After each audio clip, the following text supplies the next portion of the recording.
उत्तर में न तो शेखर कुछ कह ही सका और न सामने रखी हुई थाली से उठाकर खा ही सका। थोड़ी देर बाद माँ वहां से उठकर चली गई और शेखर भी बिना खाए पिए उठ गया। हाथ मुंह धोकर वह अपने बिछौने पर जा पड़ा। दूसरे दिन संध्या समय शेखर टहलने निकला। उस वक्त गुरुचरण बाबू के यहाँ पहले की तरह चाय उड़ रही थी, हंसी मजाक हो रहा था। वहां की बातें सुनकर शेखर कुछ देर रुक गया, फिर न जाने क्या सोचकर वह धीरे धीरे गुरुचरण बाबू के कमरे में आकर खड़ा हो गया। उसके आते ही वहां सन्नाटा छा गया। शेखर के मुख के भाव देखकर सभी लोगों के भाव बदल गए। शेखर के परदेश से आने की खबर ललिता के सिवा और किसी को न थी। आज पढ़कर वह शेखर की ओर देखने लगे। गिरीन्द्र का चेहरा गंभीरता में और भी परिणत हो गया। वह दीवार की तरफ देखने लगा। गुरुचरण बाबू ही उस समय ज्यादा जोर से बातें कर रहे थे। शेखर को देखकर उनका चेहरा पीला हो गया। उसके निकट बैठी ललिता चाय तैयार कर रही थी। उसने मुंह उठाकर देखा और नीचा कर लिया। आगे बढ़कर शेखर ने चौकी पर सिर झुककर नमस्कार किया और वहीं पर एक ओर बैठकर हंसते हंसते कहने लगा, एकाएक सभी लोग चुप क्यों हो गए? गुरुचरण बाबू ने धीमे स्वर में आशीर्वाद दिया। आशीर्वाद में उन्होंने क्या कहा सुनाई नहीं पड़ा। शेखर गुरुचरण बाबू के विचारों को ताड़ गया। इसी कारण उसने बीच में ही अपनी बात छेड़ दी। वह सारी कथा प्रदेश से वापस आने की, मां के स्वास्थ्य की तथा अन्य तमाम बातें कहने लगा। फिर अपरिचित व्यक्ति की ओर देखा। गुरुचरण बाबू इस बीच काफी सतर्क हो चुके थे। उन्होंने उस लड़के के परिचय में कहा, यह गिरीन्द्र बाबू के मित्र है। इन लोगों के घर एक ही स्थान पर है। बड़े ही भले आदमी है और श्याम बाजार में रहते हैं। हमारी इनसे जब से मुलाकात हुई है बेचारे आकर मिल जाते हैं। शेखर ने गुरुचरण बाबू की बातों में अपनी सम्मति दी, परंतु मन ही मन विचार किया, हाँ देखने में नम्र आदमी लगते हैं। थोड़ी देर रुककर फिर वह गुरुचरण बाबू से बोला, काका और सब ठीक ठाक है ना? गुरुचरण बाबू ने कुछ भी नहीं कहा और सिर झुकाए चुप सुनते रहे। अच्छा काका जी अब चलता हो। यह कहकर शेखर जाने को तैयार हो गया। उसे जाता देखकर रुआं से होकर गुरुचरण बाबू ने कहा, बेटा तुमने सब बातें सुन ही ली होगी, फिर भी कभी कभी आते रहना, एकाएक हम दुखियों का त्याग न कर देना। शेखर, अच्छा काका जी, कहता हुआ वह भीतर ललिता की मामी से मिलने चला गया। थोड़ी देर बाद ललिता को मामी की रोने की आवाज बैठक में सुनाई दी। उनकी रोने की आवाज सुनकर गुरुचरण बाबू के आंसू आ गए और उन्होंने अपनी धोती से उन्हें पोंछ लिया। गिरीन्द्र की मुखाकृति एक अपराधी की सी हो रही थी। वह नीरस सा बाहर की ओर देखने लगा। शेखर के जाने के पहले ही ललिता वहां से चली गई थी। कुछ समय के बाद शेखर उसकी मामी से बातें करके बाहर की ओर आया। सीढ़ियों से उतरते समय अंधेर कमरे में दरवाजे के निकट उसने ललिता को खड़े हुए देखा। उसको देखते ही वह भी खड़ा हो गया। ललिता ने शेखर को प्रणाम किया और उसके पास आ गई। कुछ समय तक शेखर से कुछ उत्तर पाने की लालसा से खड़ी रही। फिर थोड़ा पीछे हटकर मंद स्वर में उसने कहा, आपने मेरे पत्र का उत्तर क्यों नहीं दिया? कौन सा पत्र? उसमें बहुत सी बातें थी। अच्छा उन बातों को छोड़ो, यहाँ की सभी बातें आपने सुन ही ली हैं। मेरे लिए क्या हुक्म देते हो? शेखर ने आश्चर्य में पड़कर कहा, मेरा हुक्म? मेरा हुक्म किस लिए? मेरे हुक्म से लाभ ही क्या? ललिता ने शंकती होकर कहा, क्यों? शेखर, और नहीं तो क्या? मैं किसे हुक्म दूं? ललिता, मुझको हुक्म दो और किसका दोगे? शेखर, तुम्हें क्यों हुक्म दूंगा? फिर हुक्म देने पर तुम उसको मानोगी ही क्यों? शेखर के इस कथन में करुणा मिश्रित थी। ललिता यह सुनकर मन ही मन घबरा उठी। उसने शेखर की छाती के समीप से रखते हुए कहा, जाने दो इन बातों को, इस समय यह मजाक अच्छा नहीं लगता। तुम्हारे पांव पड़ती हो, मुझे अब तंग मत करो। बताओ कैसे क्या होगा? मुझे डर के मारे रात को नींद नहीं आती है। आखिर भय किस लिए? ललिता, क्या कह रहे हो? भय न लगेगा तो फिर क्या लगेगा? न तो तुम ही यहाँ थे और न माताजी ही थी। फिर मामा ने क्या कर डाला वह भी तुमसे छिपा नहीं है। अब यदि माँ मुझे न स्वीकार करे तो? थोड़े समय बाद शेखर ने कहा, वह तो ठीक ही है, अब माँ कैसे स्वीकार कर सकती है? उन्हें यह भी पता चला कि तुम्हारे मामा ने अन्य लोगों से काफी पैसे लिए हैं। साथ ही अब वह ब्रह्म समाजी भी हो गए हैं। हम लोग हिंदू हैं। अन्ना कीर ने उसी वक्त आकर ललिता से कहा, मामी बुला रही है। ललिता ने जोर से कहा। अच्छा तू जा, मैं अभी आती हूँ। फिर नम्रता पूर्वक शेखर से कहने लगी, यह कुछ भी क्यों ना हो, फिर भी जो धर्म तुम्हारा है वही मेरा भी। यदि वह तुमको नहीं अलग कर सकती तो मुझे भी नहीं अलग कर सकती। इसके सिवा गिरीन्द्र बाबू के लिए हुए रुपए मैं उन्हें लौटा दूंगी। ये तो मेरे ऊपर कर्जा है, 2 दिन आगे पीछे लौटाना ही होगा। शेखर, इतना अधिक रुपया देने के लिए कहां से मिलेगा? ललिता इस बात के उत्तर में काफी समय तक चुप रही। फिर हंसकर बोली, क्या आपको ज्ञात नहीं कि स्त्रियों को रुपए कौन देता है? मैं भी उन्हें से ले आऊंगी। शेखर के हृदय में उथल पुथल मची हुई थी। वह फिर कहे लगा, परंतु मामा ने उस रुपयों के लिए तुम्हें तो बेच ही डाला है। ललिता अंधेरे में शेखर के चेहरे को न देख सकी, परंतु गले के स्वर को तुरंत ताड़ गई और बोली, यह सब झूठी व्यर्थ की बातें हैं। मेरे मामा के सदृश भला मनुष्य दुनिया में होना कठिन है। तुम व्यर्थ ही उनकी हंसी उड़ाते हो। उनके कष्टों तथा दुखों की कोई बात भी दूसरों से छिपी नहीं है, तुम भले ही न जानते हो। आवेश में ललिता ने इतनी बातें कह डाली और फिर तनिक देर रुक कर कहने लगी, फिर वह रुपया मामा ने लिया है मेरे ब्याह के बाद। इस कारण मुझे बेचने का कोई अधिकार उन्हें कहा था? यदि मुझे बेचने का कोई अधिकार उन्हें कहा था, यदि मुझे बेचने का कोई अधिकार है तो केवल तुम हो और कोई नहीं। इतना कहते हुए उत्तर की कोई प्रतीक्षा न करके ललिता अंदर चली गई। कुछ देर तक अवाक सा शेखर वहीं खड़ा रहा, फिर धीरे धीरे गुरुचरण बाबू के घर से बाहर चला आया। उस रात को काफी समय तक शेखर पागलों की भांति बिना किसी उद्देश्य के इधर उधर गलियों में फिरता रहा। फिर घर में आकर बैठा हुआ सोच विचार में पड़ा रहा। उसे बड़ा आश्चर्य हो रहा था कि यह सीधी सादी ललिता इतनी बातें कहां से सीख आई। ये निर्लज्जता की बातें उसे कहां से कहनी आ गई। इतना साहस, गजब का साहसा, आखिर यह सब कहां से? ललिता के आज के व्यवहार पर उसे क्रोध तथा आश्चर्य दोनों हो रहे थे, परंतु वास्तव में यह शेखर की भूल थी। यदि वह तनिक भी बुद्धिमानी से सोचता तो शायद उसे अपनी ही कमजोरी और कमी पर अपने ही ऊपर क्रोध आता। ललिता का कहना अक्षरशः सत्य था। वह बेचारी और कह ही क्या सकती थी। इधर कई महीने ललिता से अलग रहकर शेखर ने भांति भांति की कल्पनाएं की थी। इन्हीं कल्पनाओं के अंतर्गत वह कभी तो जीवन भर का सुख अनुभव करता और कभी लाभ हानि के विचारों में पड़ा रहता।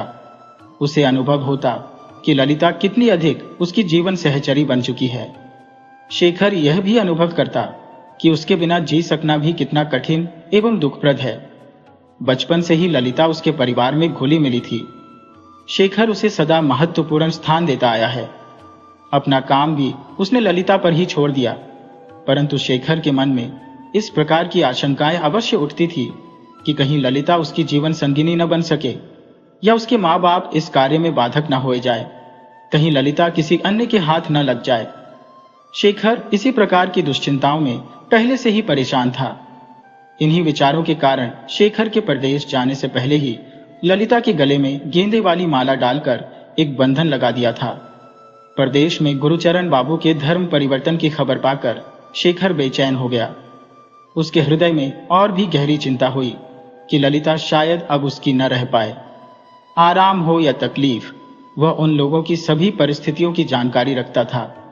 फिर भी ललिता की आज वाली स्पष्टवादिता से उसकी सभी भावनाएं परिवर्तित हो गई थी, उनमें घुमाव हो गया था। परंतु शेखर न समझ पाया कि इन भावनाओं से भी कर्तव्य कहीं श्रेयस्कर है। पहले उसे दुख हुआ था कि कहीं ललिता उससे दूर न चली जाए, परंतु अब यह परेशानी थी कि कहीं उसे ही ललिता का हाथ न छोड़ना पड़ जाए। श्याम बाजार में लगा हुआ उसकी विवाह भी रुक चुका था। जितनी संपत्ति नवीन राय चाहते थे वे लोग न दे सके। शेखर की मां को भी यह रिश्ता नहीं जंचा था। इस प्रकार शेखर इस मुसीबत से छूटा, मगर नवीन राय 10-20 हजार मारने की फिक्र में अब भी थे। इसके लिए उनकी कोशिश बराबर चालू थी। शेखर विचारता था कि क्या किया जाए। उस रात को अनायास ही जो कार्य हो गया, क्या वह इतना दृढ़ रूप धारण कर लेगा? क्या ललिता पूर्ण रूप से यह विश्वास कर लेगी कि उसका पानी ग्रहण हो चुका है और अक्षय संबंध स्थापित होगा है? इतनी गहराई तक शेखर ने कभी विचार नहीं किया था। उस समय तो शेखर ने आलिंगन करते हुए कहा था कि ललिता, अब जो होना था हो चुका। इस संबंध को अब कोई नहीं तोड़ सकता। न तुम अलग हो सकती हो, और न मैं छूट सकता हूँ। इस प्रकार तर्क कुतर्क करके सोचने की क्षमता उस समय न थी और न उस समय सोच सकने का अवसर ही था। उस समय सर पर चांद मुस्कुरा रहा था, चांदनी की रुपहलियां भी छिटक रही थी। ऐसे समय उसने अपनी प्रियतमा ललिता के गले में माला डाल दी थी। उसे अपने वक्षस्थल से लगा प्रेम संसार में वे दोनों एक दूसरे को अपना सर्वस्व सौंप चुके थे। उस समय उन्हें सांसारिक अच्छाइयों और बुराइयों का अनुभव न था। पैसे के लोभी बाप का रौद्र भी उसकी आंखों से ओल था। उसे याद था कि मां ललिता को प्यार करती है, इसलिए उन्हें इस कार्य के लिए राजी कर सकना कठिन न होगा। इसी तरह वह भैया के द्वारा पिताजी को भी कह सुनकर मना लेगा। किसी न किसी तरह इस काम के लिए सब तैयार ही हो जाएंगे।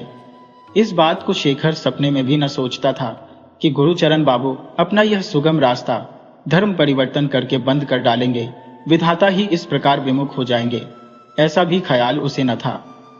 ललिता से संबंध उसका सचमुच हो चुका था। यथार्थ में शेखर के सामने यह एक विशाल एवं कठिन समस्या थी। उसको पता था कि ऐसे समय पिताजी को राजी करने की कौन कहे। मां भी अब शायद इस कार्य के लिए न राजी होंगी। उसे अब कोई मार्ग न सूझ पड़ता था। ओह, फिर क्या किया जाए, कहकर शेखर गहरी सांस ली। ललिता को वह भली भांति जानता था। उसी ने पढ़ाया लिखाया और सभी शिष्टाचार की बातें सिखाई थी। ललिता ने एक बार अपना धर्म समझकर फिर उसकी त्याग न किया। वह जानती है कि वह शेखर की एकमात्र धर्मपत्नी है, इसीलिए आज संध्या समय अंधेर में निःसंकोच वह शेखर के निकट मुंह से मुंह मिलाए खड़ी थी। ललिता की शादी की बातचीत गिरीन्द्र के साथ हुई थी, परंतु इस रिश्ते के लिए उसको कोई भी राजी न कर पाएगा। समय ऐसा आ गया है कि उसे मुंह खोलकर स्पष्ट कहना ही पड़ेगा। इस प्रकार सारा रहस्य खुल जाएगा। यह सोचकर शेखर की आंखों में आग प्रज्वलित हो गई। उसकी चेहरा तमतमा उठा। फिर सोचने लगा कि माला पहनकर ही वह चुप नहीं रहा, बल्कि ललिता को अपने वक्षस्थल से लगाकर उसके अधरों की सुधा रस का भी पान किया। ललिता ने किसी प्रकार की रुकावट नहीं डाली। इस कार्य में वह अपने को दोषी न समझती थी, इसीलिए उसे कोई हिचकिचाहट भी न थी। उसने शेखर को अपना धर्मपति समझ लिया था। शेखर अपनी इस करनी तथा व्यवहार को कैसे किसी को बताएगा? किसी के सामने वह मुंह भी न दिखा सकेगा। वास्तव में बात यह भी कि माँ बाप की राय बगैर ललिता का विवाह भी नहीं हो सकता था, इसमें जरा भी शक नहीं था।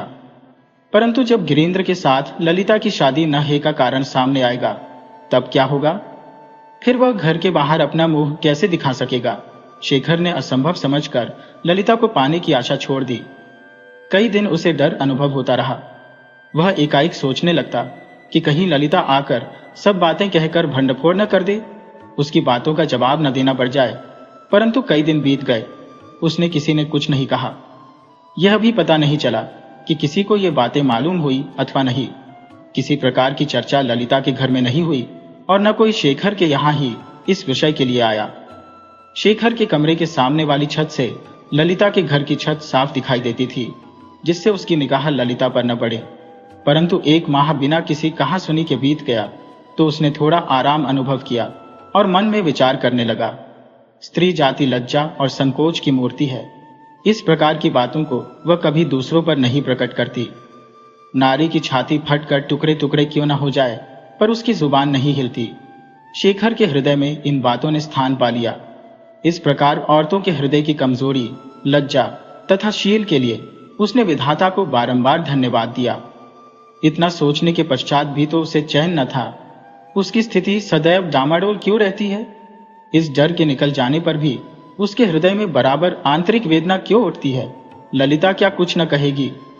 वह किसी दूसरे के संग ब्याहे जाने पर पूर्ण रूप से खामोश हो जाएगी।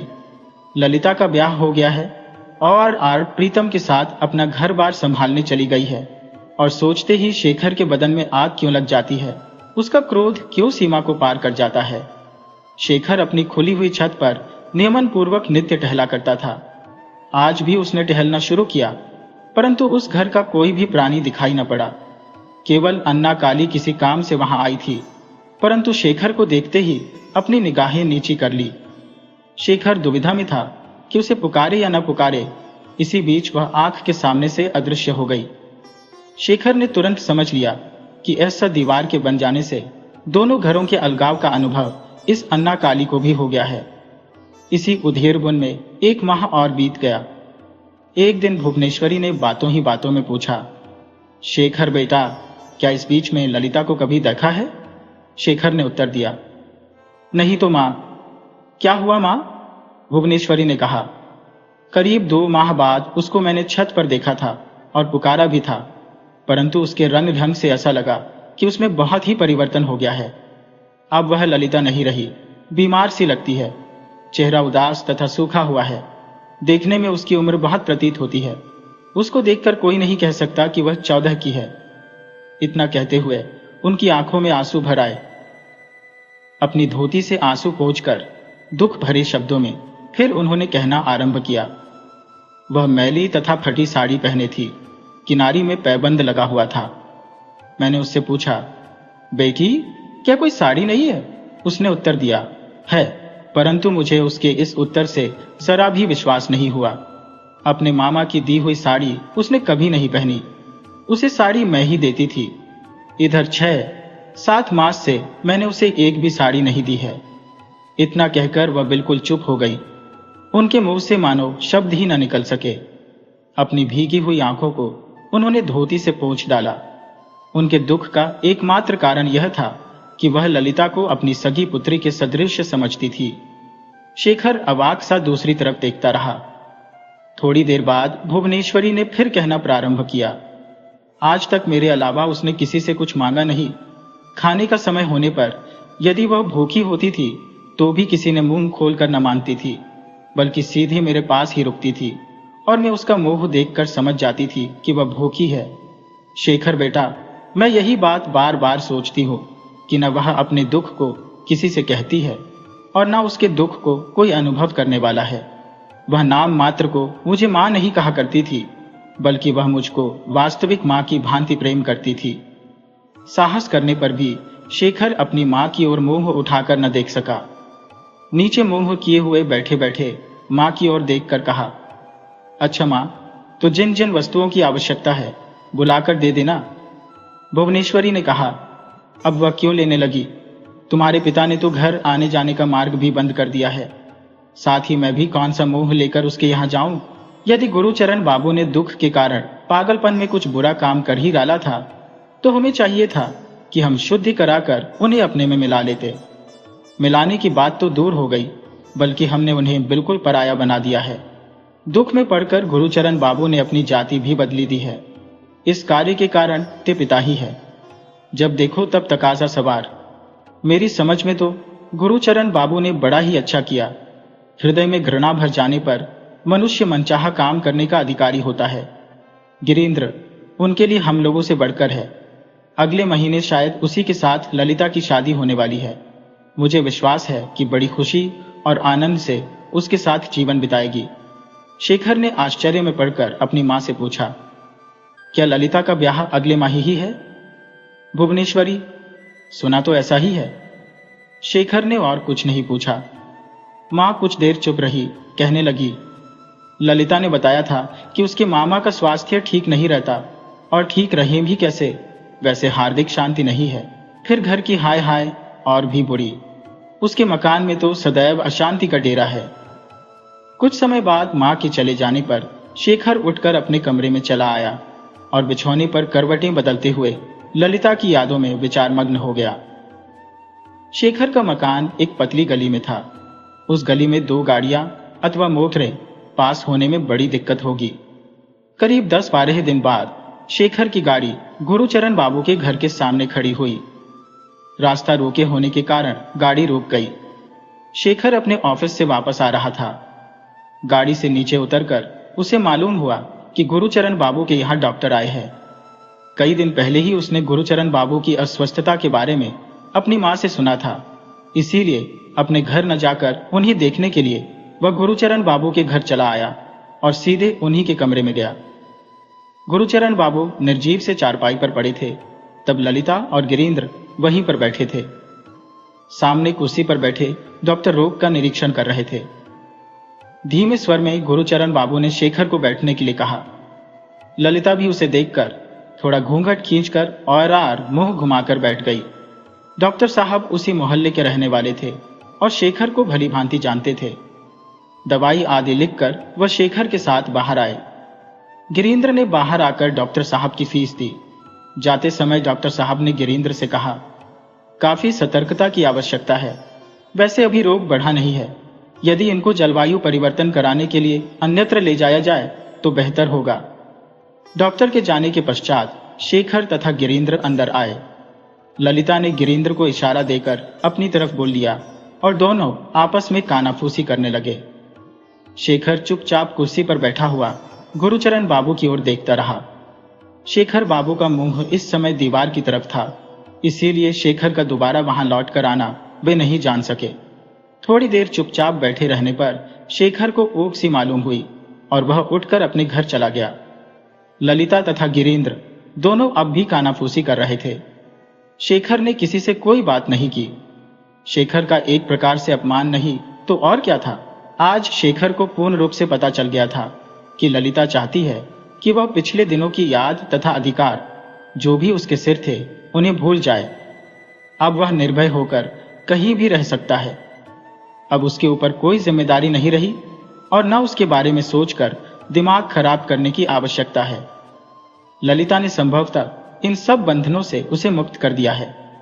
कमरे में कपड़े उतारते हुए उसे हजारों बार यही बात याद आई कि गिरीन्द्र ही उसका सगा है। ललिता के घर वालों का एकमात्र सहारा वही है तथा उसी पर ललिता का भविष्य निर्भर है। शेखर अब उसका कोई नहीं है। ललिता किसी बात में शेखर से सलाह लेने की कौन कहे, बोलना भी नहीं चाहती। शेखर ने कपड़े उतारे और आराम कुर्सी पर बैठ गया। वह अब भी उन विचारों में उथल पुथल मचा रहा था। ललिता ने उसे देखकर माथे पर कपड़ा खींच लिया और मुंह घुमा लिया था, मानो वह कोई पराया हो। उसके सामने ही गिरीन्द्र को अपने पास बुलाकर काफी समय तक बातें करती रही। ऐसा प्रतीत होता था कि शेखर अब उसका कोई भी नहीं है और गिरीन्द्र ही उसका सगा है। ललिता के ऐसे व्यवहार से शेखर को बड़ी ठेस लगी। धीरे धीरे ललिता के प्रति जो भी प्रेम शेखर के हृदय में था, घृणा के रूप में बदल गया। गिरीन्द्र तथा ललिता की कानाफूसी के प्रति शेखर ने विचारा कि कहीं उसकी गुप्त बातें तो नहीं हो रही थी। शेखर को यह ख्याल आते ही लज्जा आ गई, परंतु मन में ढाढ़स पैदा कर वह विचार करने लगा कि ऐसा संभव नहीं। यदि वे बातें होती तो अब तक भयंकर दृश्य सामने आ उपस्थित होता और इसके लिए शेखर को अवश्य उत्तर देना पड़ता। एकाएक कमरे में मां के आने की आहट से शेखर की विचारधारा खंडित हुई। उन्होंने कहा, शेखर, तुमको क्या हुआ बेटा? अभी तक हाथ मुंह नहीं धोया, जा रहा हो? कहता हुआ शेखर तुरंत नीचे चला गया। उसकी घबराहट मां न जान सके, इसीलिए तुरंत मुंह घुमाकर नीचे चला गया। ललिता की इन्हीं तमाम बातों पर शेखर कई दिन तक विचार करता रहा और अभिमानवश अपने मन में विरक्ति के भावों का संचयन करता रहा। वह शेखर की भूल और ज्यादती थी। केवल यही बात वह न सोचता था कि वास्तव में दोष तथा इनकी जड़ कहां पर है। उस दिन से आज तक उसने आशा की एक किरण भी ललिता को और नहीं फेंकी। निर्लज्ज ललिता स्वयं उसकी छाती से छाती मिलाकर तमाम बातें करने के लिए तैयार थी, उसके लिए भी उसने अवसर नहीं दिया। अपनी हिंसा, क्रोध और अभिमान से जल भुन रहा था। शेखर ही नहीं वरन संसार के सारे पुरुष सभी दोष नारी के ऊपर अभिमान पूर्वक मढ़कर एक तरफा फैसला करते हैं। बेचारी नारी को सब कुछ सहन करना पड़ता है। पुरुष अपने हृदय की ज्वाला में उसे भी जलाकर खाक कर देते हैं, साथ ही साथ वे स्वयं भी जला करते हैं। पुरुष सदैव से स्त्री जाति को पशु के समान अबला समझते आए हैं, इसलिए पुरुष को अभिमानी कहना उचित ही है। यह ज्वलंत उदाहरण है कि पुरुष कितना स्वार्थी तथा अभिमानी होता है। मन ही मन जलते हुए एक सप्ताह बीता। आज भी ऑफिस से आने पर उसी प्रकार विचारों की ज्वाला में अपने को तपा रहा था। एकाएक दरवाजे पर आवाज सुनाई पड़ते ही उसका ध्यान भंग हो गया। उसके हृदय की गति रुक गई। ये देखकर कि अन्ना काली के साथ ललिता उसके कमरे में आई और फर्श पर बिछे हुए गलीचे पर बैठ गई। बैठने के पश्चात अन्ना काली ने कहा, शेखर भैया, हम लोग कल चले जाएंगे, इस कारण हम दोनों आपको नमस्कार करने आई हैं। शेखर चुपचाप उसकी ओर देखता रहा।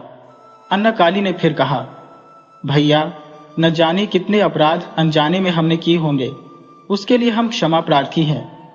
शेखर तुरंत ताड़ गया कि यह अन्ना काली नहीं बल्कि और ही कोई उसके मुंह से बोल रहा है। इस बार शेखर ने पूछा, कल कहाँ जाओगी? पश्चिम की ओर, बाबूजी को मोंगरे ले जाएंगे, वहीं पर गिरीन्द्र बाबू का मकान है। अब हम लोगों का आना बाबूजी के ठीक हो जाने पर भी ना हो सकेगा। यहाँ की जलवायु बाबूजी के लिए लाभदायक नहीं है। अब उनका क्या हाल है? अब कुछ ठीक है। अन्ना काली ने यह कहकर बहुत से नए कपड़े दिखाकर कहा, यह सब ताईजी ने दिए हैं। ललिता अब तक खामोश बैठी रही। फिर अपने स्थान से उठकर वह मेज के समीप आई, अपने आंचल से ताली खोलकर रखते हुए कहने लगी, ये अलमारी की चाबी अब तक मेरे पास ही थी। फिर थोड़ा सा मुस्कुराई और बोली, परंतु एक पैसा भी नहीं बचा है, सब पैसे खर्च हो गए हैं। शेखर ने कुछ नहीं कहा बल्कि उसकी ओर देखता रहा। अन्ना काली ने ललिता से कहा, अच्छा चलो जीजी, बहुत देर हो रही है। ललिता के कुछ बोलने से पहले ही शेखर ने अन्ना काली से कहा, अन्ना काली जा, मां से पान लिया। लेकिन ललिता ने जाने से मना कर दिया और बोली, तू यही रह, मैं ले आ रही हूं। यह कहकर वह शीघ्र ही नीचे चली गई और पान लाकर अन्ना काली को दिया कि शेखर को दे दे। पान लेकर शेखर निराश हो गया और जीतने की आशा भरे जुआरी की भांति हार जाने पर चुप होकर बैठा रहा। अच्छा, अब जाती हो, ये कहकर अन्ना काली ने शेखर के निकट आकर उसके पांव छूकर प्रणाम किया, किंतु ललिता ने वहीं से हाथ जोड़कर प्रणाम किया। फिर दोनों चली गई। शेखर अवाक और निराश बैठा रहा। ललिता आई और कुछ कहना चाहती थी, कह गई, पर विदा के समय शेखर को कुछ मौका न देकर तुरंत चली गई। शेखर वहीं ठगा सा बैठा रह गया, कुछ भी नहीं बोला, मानो वह कुछ कहना ही नहीं जानता था। शेखर ललिता से बहुत कुछ कहने का इच्छुक था, पर मौका ही न पा सका। अन्ना काली को वह शायद इसीलिए साथ लाई थी कि इस विषय में कोई बात ना हो। अपने मन में उसने सोचा, शायद ललिता भी नहीं चाहती कि उस विषय की बात छेड़े, वह शायद पिछली बातें भूल जाना चाहती है। यह सोचकर वह कटी पतन की भांति लड़खड़ाया हुआ अपने बिस्तर पर गिर पड़ा। उसके हृदय में ललिता के प्रति विरक्ति समा ही रही थी। आज की इस घटना से उसका हृदय और दुखी हो उठा। लगभग 1 वर्ष बीता।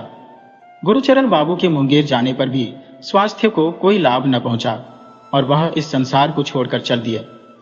गिरीन्द्र उनको बहुत मानता था और उसने उनकी सेवा करने में कसर नहीं रखी। आखिरी दम निकलने के समय गुरुचरण बाबू ने उसका हाथ पकड़कर आग्रह के साथ कहा था कि किसी अन्य की भांति उनके परिवार का बहिष्कार किसी दिन न कर दे, अपनी इस घनिष्ठता को आत्मीयता का स्वरूप दे दे। इसका संकेत था कि वह अपनी बेटी का ब्याह उसके साथ करना चाहते थे। गुरुचरण बाबू ने गिरीन्द्र से कहा, यदि मैंने यह सुखदायी नाता अपने जीते जी नहीं देखा तो कोई बात नहीं, पर लोक में बैठकर सुखपूर्वक देख सकूंगा। बेटा, यह याद रखना कि मेरी इस इच्छा पर कहीं कुठाराघात न हो जाए।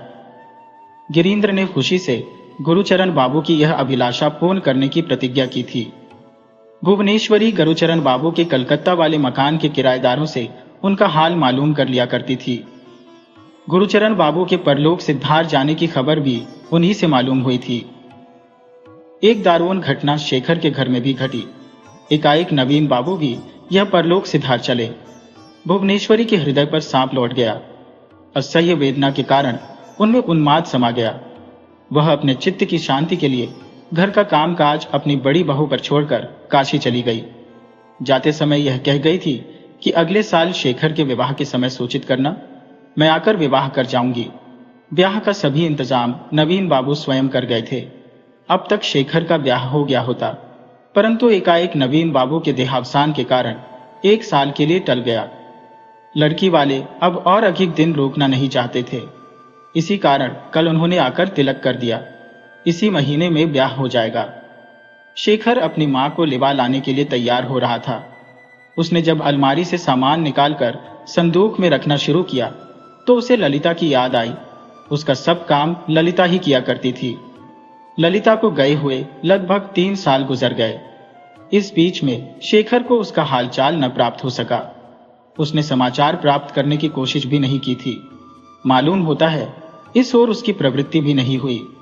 ललिता से वह घृणा करने लगा था, परंतु आज उसकी मनोवृत्ति में परिवर्तन हुआ। और वह ललिता का समाचार पढ़ने की इच्छा करने लगा।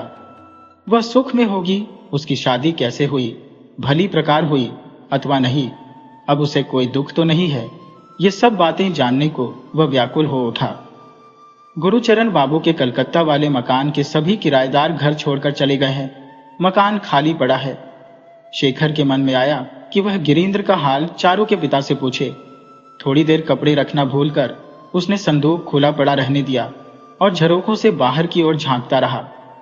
उसी समय घर की दासी ने आकर पुकारा, छोटे भैया, आपको अन्ना काली की मां बुला रही है।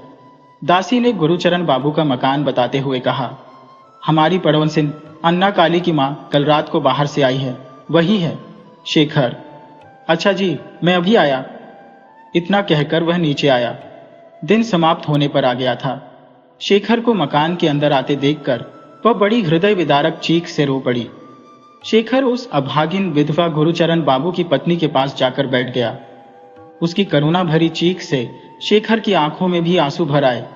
अपनी धोती के किनारे से उसने आंसू पोंछ डाले। केवल गुरुचरण बाबू की याद करके नहीं, बल्कि अपने पिता की याद में उसके आंसू निकल आए। दिन समाप्त हो गया। ललिता ने आकर चिराग जलाया। दूर खड़े खड़े ही उसने शेखर को प्रणाम किया, फिर थोड़ी देर ठहर कर चली गई। शेखर ने ललिता को दूसरे की जीवन संगिनी समझ लिया था, इसीलिए शेखर ने उस 17 वर्षीय पराई नववधू की ओर निगाह नहीं की और न खुलकर बात करने की हिम्मत हुई। फिर जो कुछ भी तिरछी निगाहों से उसने देख पाया, उससे यह अनुभव किया कि ललिता दुबली पतली हो गई है। उस विधवा ने चीखना समाप्त करने के बाद जो कुछ कहा वह इस प्रकार है, वह चाहती है कि अपना मकान बेचकर अपने दामाद के साथ मुंगेर में रहे। घर को शेखर के पिता पहले ही से खरीदने के इच्छुक थे, अतः ठीक दाम देकर शेखर मकान को ले ले तो उसे अतिहर्ष होगा। कारण यह कि मकान अपने ही परिचितों के पास रहेगा और उसके लिए उसे मोह तथा क्षोभ न रहेगा। इसके अलावा सबसे बड़ी बात यह थी कि यहां आने पर उसको 2-4 दिन ठहरने के लिए आश्रय तो मिल जाएगा। यह सुनकर शेखर ने कहा कि इस काम के लिए वह अपनी मां से कहेगा और इस कार्य को पूरा करने का भरसक प्रयत्न करेगा। आंसू पोंछते हुए गुरुचरण बाबू की पत्नी ने पूछा, शेखर, क्या दीदी आएंगी? शेखर, आज ही मैं उन्हें बुलाने के लिए जाने वाला हूं। ललिता की मामी ने सभी बातें धीरे धीरे ज्ञात कर ली।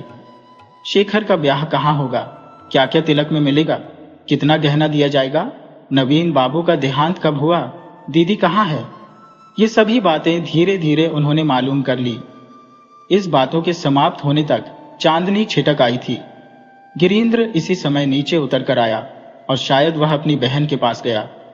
शेखर से गुरुचरण बाबू की स्त्री ने पूछा, शेखर, क्या तुम मेरे दामाद को जानते हो? 17 के सुयोग्य लड़कों का मिलना संसार में कठिन है। शेखर ने कहा कि इस बार में उसे जरा भी संदेह नहीं है। गिरीन्द्र से उसकी काफी बातें हो चुकी है और वह उससे परिचित है।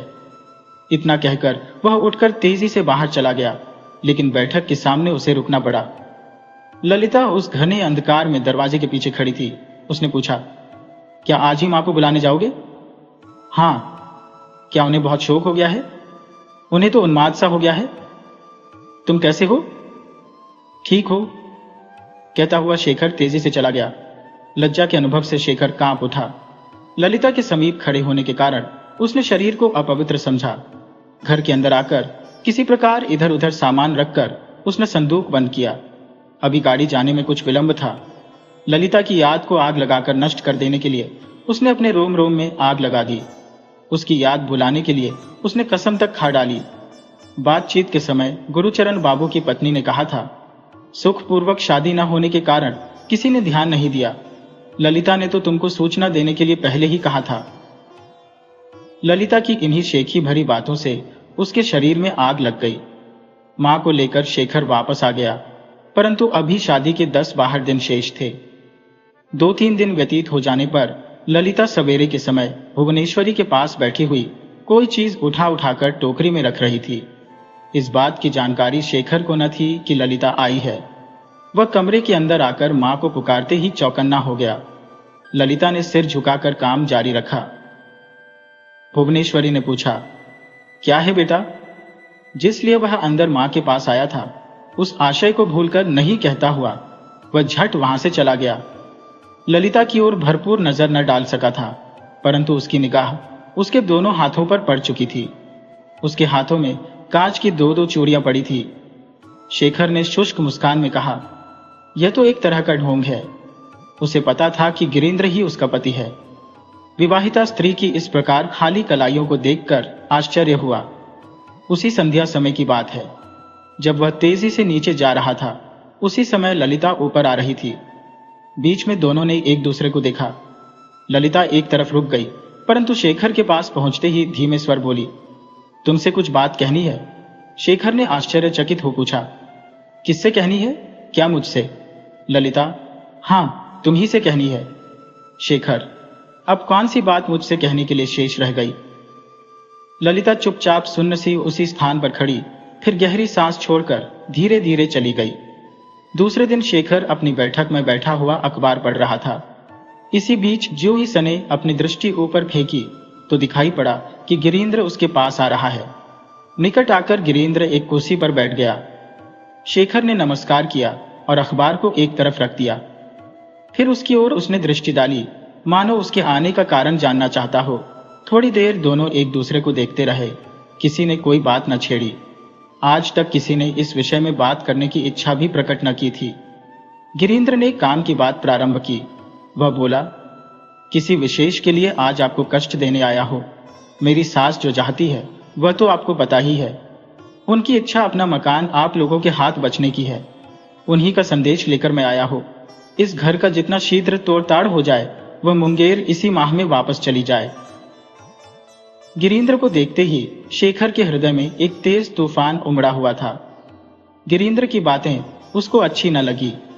उसने गुस्से में कहा, यह सब ठीक है, पर बाबूजी के मरने के बाद से बड़े भैया ही करता धरता है। उन्हीं की राय से सब कार्य होते हैं। उनके पास ही जाकर यह सब कहिए।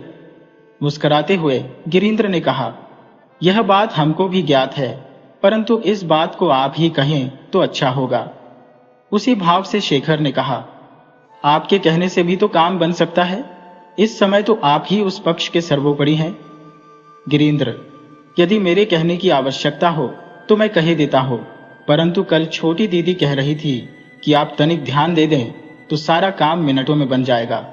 शेखर एक मोटे तकिए के सहारे बैठा हुआ बातें कर रहा था। गिरीन्द्र के ये शब्द कानों में पड़ने पर वह चौंक कर उठ बैठा और बोला, किसने कहा?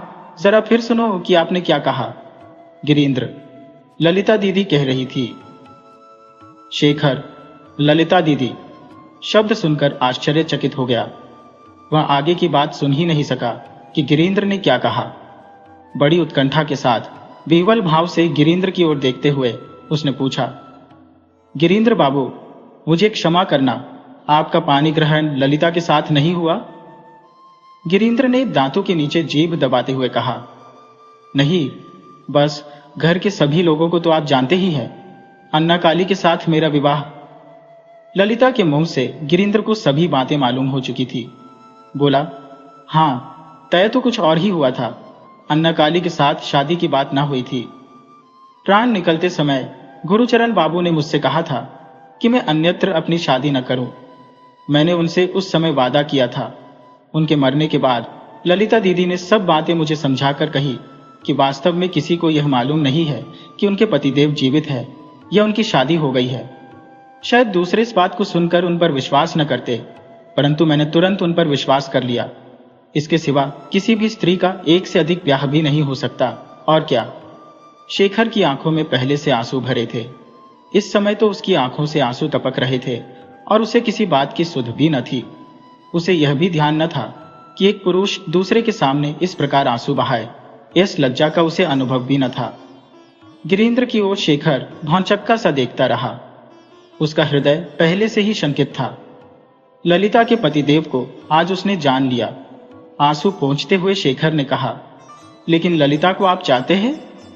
गिरीन्द्र के मुख पर वेदना का क्षणिक आभास हुआ, परंतु शीघ्र ही अपने को संभालकर वह हंस दिया और प्रश्न के उत्तर में कहा, आपके इस प्रश्न का उत्तर देना व्यर्थ है। यारे, कितना भी क्यों न हो, फिर भी किसी ब्याही हुई स्त्री से कोई ब्याह नहीं करता। खैर, जीने दे इन बातों को। मैं अपने से बड़ों के सामने इस तरह की बातें नहीं किया करता। गिरीन्द्र ने एक बार हंसकर खड़े होते हुए कहा, फिर मैं जा रहा हूं, बाद में मुलाकात होगी। इतना कहकर प्रणाम करके वह चला गया। शेखर पहले से ही गिरीन्द्र के प्रति द्वेष भाव रखता था। आजकल इस अवसर पर तो उस देश ने और भी भयंकर रूप धारण कर लिया, परंतु आज गिरीन्द्र के चले जाने पर उसको जहां पर गिरीन्द्र बैठा था बार बार मस्तक झुकाकर वह प्रणाम करता रहा। आदमी कितना बड़ा त्यागी हो सकता है, हंसते हंसते कितने कठिन से कठिन प्रण कर बैठता है। यह अनुभव उसे अपने जीवन में आज पहली बार हुआ। दोपहर के बाद भुवनेश्वरी ललिता की मदद से कपड़े ठीक ठाक करके रख रही थी। उसी समय शेखर भी वहां जाकर मां के बिछाने पर जा बैठा। आज वह ललिता को देखकर भी दूर न जा सका। भुवनेश्वरी ने उसकी ओर देखकर कहा, क्यों बेटा? पहले तो निरुत्तर होकर कपड़ों की ओर देखता रहा, फिर थोड़ी देर बाद पूछा, मां, ये क्या हो रहा है? भुवनेश्वरी ने कहा, कितने कपड़े चाहिए, किस प्रकार से दिए जाएंगे, इसी सब का इंतजाम कर रही हो। अभी तो और भी कपड़े मंगाने पड़ेंगे। क्यों बेटी ललिता? ललिता ने सिर हिलाकर समर्थन किया। शेखर ने मुस्कुराते हुए कहा, यदि मैं अपना ब्याह न करूं तो मां? भुवनेश्वरी ने हंसकर कहा, तुम ये भी कर सकते हो? शेखर, तो फिर ऐसा ही समझिए मां। व्यग्रतापूर्वक मां ने कहा, यह कैसी अशुभ बात मुंह से निकाल रहे हो? अब ऐसी बात मत कहना। शेखर, अब तक मैं चुप्पी सीधे रहा मां, किंतु अब चुप रहने में भलाई नहीं है। काम सब भले ही सत्यानाश हो जाए मेरे लिए, अब चुप रहना कलंक होगा मां। भुवनेश्वरी इन बातों का आशय न समझ सकी थी। वे शोकाकुल भाव में शेखर और देखने लगी। शेखर ने कहा, तुमने अपने बेटे के अब तक के सभी गुनाह माफ किए हैं, यह भी एक गुनाह माफ कर देना। वास्तव में मैं यह शादी न कर सकूंगा। शेखर की इस बात को सुनकर भुवनेश्वरी की व्यग्रता और भी बढ़ गई, परंतु इस भाव को प्रकट न करके उन्होंने कहा, अच्छा बेटा, ठीक है, इस समय मुझे बहुत से आवश्यक कार्य करने हैं। शेखर ने हंसने का समूह बनाकर सूखे स्वर में कहा, मैं तुमसे बिल्कुल सत्य कहता हूं मां, यह शादी कतई नहीं हो सकती। भुवनेश्वरी, यह भी क्या बच्चों का खेल है बेटा? शेखर, यह बच्चों का खेल नहीं है, इसी कारण तो मैं तुमसे बार बार कहता हूं मां। इस बार सचमुच ही कुछ क्रोध करके भुवनेश्वरी ने कहा, मुझे ठीक ठीक बता, बात क्या है? इस प्रकार गोल गोल बातें मुझे नहीं भली लगती हैं और न ही उन्हें समझा पाती हो। धीमे स्वर में शेखर ने कहा, किसी दूसरे दिन सुन लोगी, मैं सभी बातें स्पष्ट रूप से तुम्हारे सामने रख दूंगा मां। किसी दूसरे दिन कहेगा? कपड़ों को एक बार किनारे हटाते हुए भुवनेश्वरी ने कहा, ललिता भी मेरे साथ जाने के लिए तैयार बैठी है, देखो उसका कुछ प्रबंध कर सकती हो अथवा नहीं। इस बार शेखर ने मुंह उठाकर कहा, मां, जब तुम उसको साथ ले जा रही हो तो उसके लिए कुछ बंदोबस्त करने की आवश्यकता क्या है? तुम्हारी आज्ञा से बढ़कर उसके लिए और किसकी आज्ञा हो सकती है? शेखर को हंसते देखकर वह बड़े ही आश्चर्य में पड़ गई और एक बार ललिता की ओर देखकर बोली, बेटी, इसकी बातें सुनती हो ना? ये समझता है कि मैं अपनी इच्छा से जो भी चाहूं तुमसे कह सकती हो, जहां चाहो ले जा सकती हो। शायद वह तुम्हारी मामी से पूछने की भी जरूरत नहीं अनुभव करता। ललिता बिल्कुल चुप रही, पर शेखर की बातचीत और भावों को देखकर वह शर्म के मारे जमीन के अंदर घंसी जा रही थी। शेखर ने फिर कहा, यदि तुम इसकी मामी को सूचना देना ही चाहती हो तो वह तुम्हारी मर्जी, परंतु होगा वही जो तुम कहोगी। मैं तो यह कहता हूं कि इसमें तनिक भी संदेह नहीं। जिसको तुम साथ ले जाना चाहती हो उसे तनिक भी इनकार न होगा। वह तुम्हारी बहू है मां। यह कहकर शेखर ने अपना सिर झुका लिया। भुवनेश्वरी आश्चर्य में पड़ गई। जन्म देने वाली मां के सम्मुख पुत्र इतना परिहास, लेकिन अपने को संभाल कर उन्होंने कहा, क्या कह रहा है शेखर? ललिता मेरी कौन है? शेखर ने मुंह ऊपर नहीं उठाया और धीरे धीरे बोला, बल्कि 4 वर्ष पहले की बात है। तुम उसकी सास हो मां और वह तुम्हारी पुत्रवधू है। अधिक मैं कहने में असमर्थ हूं मां, तुम उससे ही सब पूछ लो। यह कहने के पश्चात शेखर ने देखा कि ललिता गले में आंचल डालकर मां को प्रणाम करने का उपक्रम कर रही है। वह भी उसके बगल में आकर खड़ा हो गया। दोनों ने आशीर्वाद पाने की लालसा से झुककर मां को प्रणाम किया। दोनों घुटने टेक कर जमीन पर नतमस्तक हो गए। इसके पश्चात शेखर 1 मिनट भी न रुक सका और वहां से चला गया। भुवनेश्वरी बड़ी ही प्रसन्न थी। उनकी आंखों में खुशी के आंसू उमड़ आए। वास्तव में वह ललिता को हृदय से प्यार करती थी, बिल्कुल सगी पुत्री की ही भांति उसे समझती थी। खुशी से उन्होंने ललिता को अपने पास खींच लिया और उसके सामने गहने वाला संदूक खोलकर रख दिया। थोड़ी ही देर में उन्होंने ललिता के संपूर्ण अंगों को गहनों से आभूषित कर दिया। फिर ललिता से कहा, क्या इसी कारण गिरीन्द्र का ब्याह अन्ना काली से हुआ? ललिता ने सिर झुकाए कहा, हाँ मां, इस संसार में गिरीन्द्र बाबू की भांति सत्य पुरुष होना कठिन है। जब मैंने उनसे अपनी बातें बताई तो उन्होंने मेरे कहने पर विश्वास कर लिया। उन्होंने समझ लिया कि मैं परिणीता हूं। मेरे पतिदेव इस संसार में मौजूद अवश्य है, पर मुझे अपनाए या न अपनाए, यही उनकी अपनी इच्छा है। इतना सुनकर गिरीन्द्र ने और आगे जानने की चेष्टा न की। भुवनेश्वरी बहुत ही प्रसन्न थी। उन्होंने ललिता के मस्तक पर हाथ रखकर कहा, मैं आशीर्वाद देती हूं कि तुम दोनों दीर्घजीवी हो। अच्छा बेटी, तुम यही ठहरो और मैं जाकर बड़े पुत्र अविनाश को बताऊं कि ब्याह की लड़की बदल गई है। यह कहकर भुवनेश्वरी हंसती हुई प्रसन्न चित्त से अविनाश के कमरे की ओर चली गई और ललिता नई बहू की भांति सिर पर घूंघट डालकर बैठ गई। किंतु वह अज्ञात कुलशील भिक्षु है। अज्ञात कुलशील नहीं, वह धनंजय श्रेष्ठी का पुत्र है, परंतु उसे तो महाराज ने कांतार दुर्ग में बंदी कर दिया है। हे भगवान, कांतार दुर्ग में? वहां उसे प्राणांत प्रायश्चित्त करने का आदेश दिया गया है। दोनों धूर्त आचार्य उसकी जान के ग्राहक बन बैठे हैं। मंजू ने कहा, सखी मेरी सहायता कर, जो तू कहे। मुझे वहां जाने दे। कैसे? तू मेरे लिए त्याग कर, तेरे लिए मेरे प्राण भी उपस्थित है। तो तू यहां मेरे स्थान में रह, मैं तेरे वस्त्र पहनकर निकल जाऊंगी। तो तू जा, पर जानती है तेरी क्या गत बनेगी। वे मेरा वध करेंगे, मैं सह लूंगी। हाय सखी, कैसे कहूं? मेरी चिंता न कर। मंजू ने जल्दी जल्दी सखी के वस्त्र पहने, अपने उसे पहनाए, भोजन की सामग्री हाथ में ली और बंधन से बाहर हो गई। प्रहरी कुछ भी न जान सका। मंजू चल दी। किसी ने उसे लक्ष्य नहीं किया। वह पागल की भांति भागी चली जा रही थी। भूख, प्यास और थकान ने उसके कोमल गात्र को क्लांत कर दिया। उसके पैरों में घाव हो गए और वह बारंबार लड़खड़ाकर गिरने लगी। वह गिरती, उठती और फिर भागती। घोर वन था।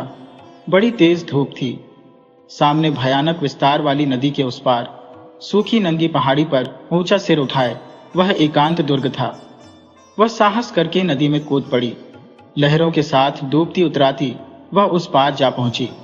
उसकी शक्ति ने जवाब दे दिया, परंतु वह चलती ही चली गई। दुर्गम पहाड़ पर चढ़ना बड़ा दुस्साहस का कार्य था, परंतु प्रेम का बल उसे मिलता गया। वह दुर्ग द्वार पर पहुंच गई। दुर्ग का द्वार बंद था। उसकी भारी लौह श्रृंखलाओं में मजबूत ताला पड़ा था। उसने व्याकुल दृष्टि से चारों ओर देखा। उस दुर्गम कांतार दुर्ग में चिड़िया का पूत भी न था। उसने एक बार दुर्ग के चारों ओर चक्कर लगाया। अंत में निराश हो थककर वह एक शिलाखंड पर पड़ गई। उसे नींद आ गई। न जाने वह कब तक सोती रही। जब उसकी आंखें खुली तो देखा सूर्य अस्त हो रहा है और एक वृद्ध चरवाहा उसके निकट खड़ा है। वह हड़बड़ाकर उठ बैठी। वृद्ध चरवाही ने कहा, तुम कौन हो और यहाँ कैसे आई? मैं विपत्ति की मारी दुखित स्त्री हूं बाबा। भाग्य दोष से यहाँ आप फंसी हो, परंतु यहाँ सिंह रहता है, तुझे खा जाएगा। बस्ती दूर है, तू रात कहाँ व्यतीत करेगी? मैं चाहती हूँ सिंह मुझे खा जाए, परंतु तेरे यहाँ आने का कारण क्या है? एक पुरुष इस दुर्ग में बंद भूखा मर रहा है। तुझे किसने कहा? मैं जानती हूं, उसी के लिए मैं यहां आई थी, किंतु भीतर जाऊं कैसे? भीतर ही जाना है तो मैं पहुंचा सकता हो, परंतु वहां कोई मनुष्य नहीं है। क्या तुम जानते हो बाबा, मैं तो वहां नित्य आता जाता हूं। क्या भीतर जाने की कोई और भी राह है? वह मैंने अपने लिए बनाई है। बूढ़ा चरवाहा हंस दिया। तो बाबा मुझे वहां पहुंचा दो, परंतु रात होने में देर नहीं है, फिर मेरा भी गांव लौटना कैसे होगा? वहां एक मनुष्य भूखा मर रहा है बाबा। तब चल, मैं चलता हूं। दोनों टेढ़ी मेढ़े रास्ते से चलने लगे।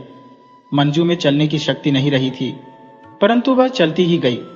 अंत में एक खोह में घुसकर चरवाही ने एक पत्थर खिसकाकर कहा, इसी में चलना होगा। वह प्रथम स्वयं ही भीतर गया, पीछे मंजू भी घुस गई। थोड़ा चलने पर एक विस्तृत मैदान दिख पड़ा।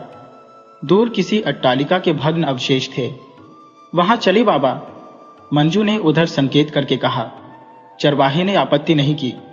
खंडहर के पास पहुंचकर मंजू जोर से दिवोदास को पुकारने लगी। उसकी ध्वनि गूंजकर उसके निकट आने लगी, परंतु वहां कहीं किसी जीवित मनुष्य का चिन्ह भी न था। बूढ़े ने कहा, मैंने तो तुमसे कहा था, यहाँ कोई मनुष्य नहीं है। अब रात को गांव पहुंचना भी दूभर है। राह में सिंह के मिलने का भय है, पर मैं जा सकता हूं। क्या तू यहाँ अकेली रहेगी या गांव तक चल सकती है? बाबा, मैं यही प्राण दूंगी, आपका उपकार नहीं भूलूंगी। आप जाइए। यहाँ तुझे अकेला छोड़ जाऊं? मेरी चिंता न करें, मेरा जीवन अब निरर्थक ही है। इसी समय उसे ऐसा भान हुआ जैसे किसी ने जोर से सांस ली हो। मंजू ने चौंक कर कहा, आपने कुछ सुना? यहाँ किसी ने सांस ली है। वह लपक कर खोह में घुस गई। उसने देखा एक शिलाखंड पर दिवोदास मूर्छित पड़ा है। चरवाहा भी पहुंच गया। उसने दूर ही से पूछा, मर गया या जीवित है? मंजू ने रोते हुए कहा, बाबा, यहाँ कहीं पानी है? उधर है। और वह निकट पहुंच गया। उसने दिवोदास को ध्यान से देखा और कहा, आओ इसे उधर ही ले चलें, बच जाएगा। दोनों ने दिवोदास की मूर्छित देह को उठा लिया और जहां जल की पुष्करिणी थी वहां ले गए। यहां बांधकर वर्षा का जल रोका गया था। थोड़ा जल पीने तथा मुंह और आंखों पर छिड़कने से थोड़ी देर में दिवोदास को होश आ गया। उसने आंखें खोलकर मंजू को देखा। उसके होंठ से निकला, मंजू प्रिय। मंजू उसके वक्ष पर गिरकर फफक फफक कर रोने लगी। दिवोदास ने धीमे स्वर से कहा, मैं जानता था कि तुम आओगी, सो तुम आ गई। उसने मंजू को हृदय से लगा लिया। कुछ देर बाद कहा, अब मैं सुख से मर सकूंगा। मरेंगे तुम्हारे शत्रु। उसने दृढ़ता से उठकर दिवोदास का सिर अपनी गोद में रख लिया। प्यारी, तुमने मुझे जिला दिया, दिवोदास ने कहा। मैंने नहीं प्रिया, इस देव पुरुष ने। मंजू ने उस चरवाहे की ओर संकेत किया। दिवोदास ने अब तक उसे नहीं देखा था। अब उसकी ओर देखकर कहा, तुम कौन हो भाई? मैं चरवाहा हो, पास ही गांव में रहता हो, यहाँ नित्य बकरी चराता हो। भीतर आने जाने की राह यह मैंने अपने लिए बना ली थी। संध्या को जब मैं घर लौट रहा था, इन्हें मूर्छित पड़ा देखा, इसी से रुक गया। लड़के को बकरी लेकर घर भेज दिया, सो अच्छा ही हुआ, दो प्राणी बच गए। बूढ़ा बहुत खुश था। दिवोदास ने कहा, बचा लिया तुमने बाबा, तुम उस जन्म के मेरे पिता हो। अब यहां मेरे पास आकर बैठो। बूढ़ा भी वहीं बैठ गया। उसने कहा, अब तो रात यहीं काटनी होगी, परंतु खाने को तो कुछ भी नहीं मिल सकता। देखता हूं तुम दोनों भूखे हो। मंजू ने कहा, मेरे साथ थोड़ा भोजन है, उससे हम तीनों का आधार हो जाएगा। उसने पोटली खोली। तीनों ने थोड़ा थोड़ा खाकर पानी पिया। भोजन करने से दिवोदास में कुछ शक्ति आई। वह एक पत्थर के सहारे बैठ गया। चरवाहे ने कहा, थोड़ी आग जलानी होगी, नहीं तो वन पशु का भय है। मैं ईंधन लाता हूं। और वह उठकर चला गया। मंजू ने उसके गले में बाहें डालकर कहा, अब तुम तनिक हंस दो। क्या मैं फिर कभी हंस भी सकूंगा? हम सदैव हंसेंगे, गाएंगे, मौज करेंगे।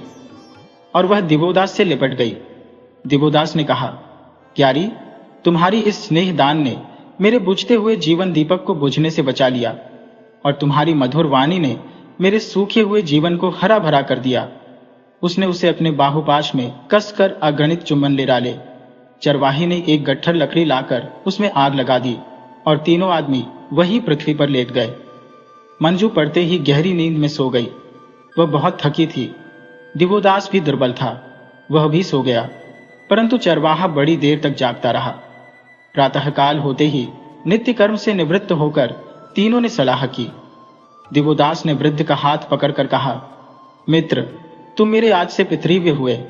अब तुम कभी पृथक न होंगे। मेरे दुख सुख में तुम्हारा साझा रहेगा। बूढ़े ने हंसकर कहा, तुम चिंता न करो भाई, तुम्हारे बराबर ही मेरा लड़का है और ऐसी ही लड़की भी है। तुम भी मेरे लड़के लड़की रहे। गांव चलो, बहुत जमीन है, धान्य है, दूध है, खाओ पियो मौज करो, तुम्हें क्या चिंता। किंतु पितृव्य, हमारा कुछ कर्तव्य भी है। तुम्हें उसमें सहायता देनी होगी। कहो क्या करना होगा।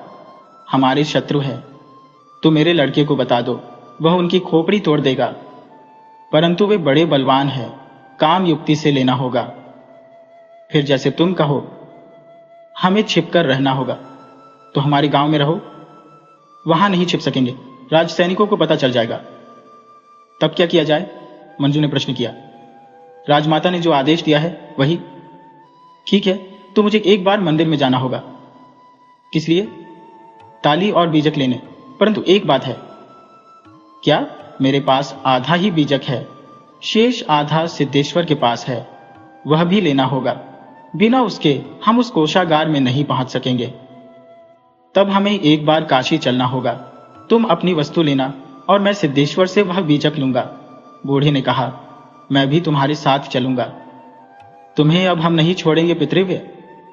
तो पहले गांव चलो, खा पीकर टंच होकर रात को काशी चलेंगे। यही सलाह ठीक है। तीनों व्यक्ति उसी खोह की राह निकलकर गांव की ओर चल दिए। सिद्धेश्वर क्रोधपूर्ण मुद्रा में अपने गुप्त कक्ष में बैठे थे। इसी समय माधव ने रस्सियों से बांधकर लिच्छवी राजमहिषी सुकीर्ति देवी को उनके सामने उपस्थित किया।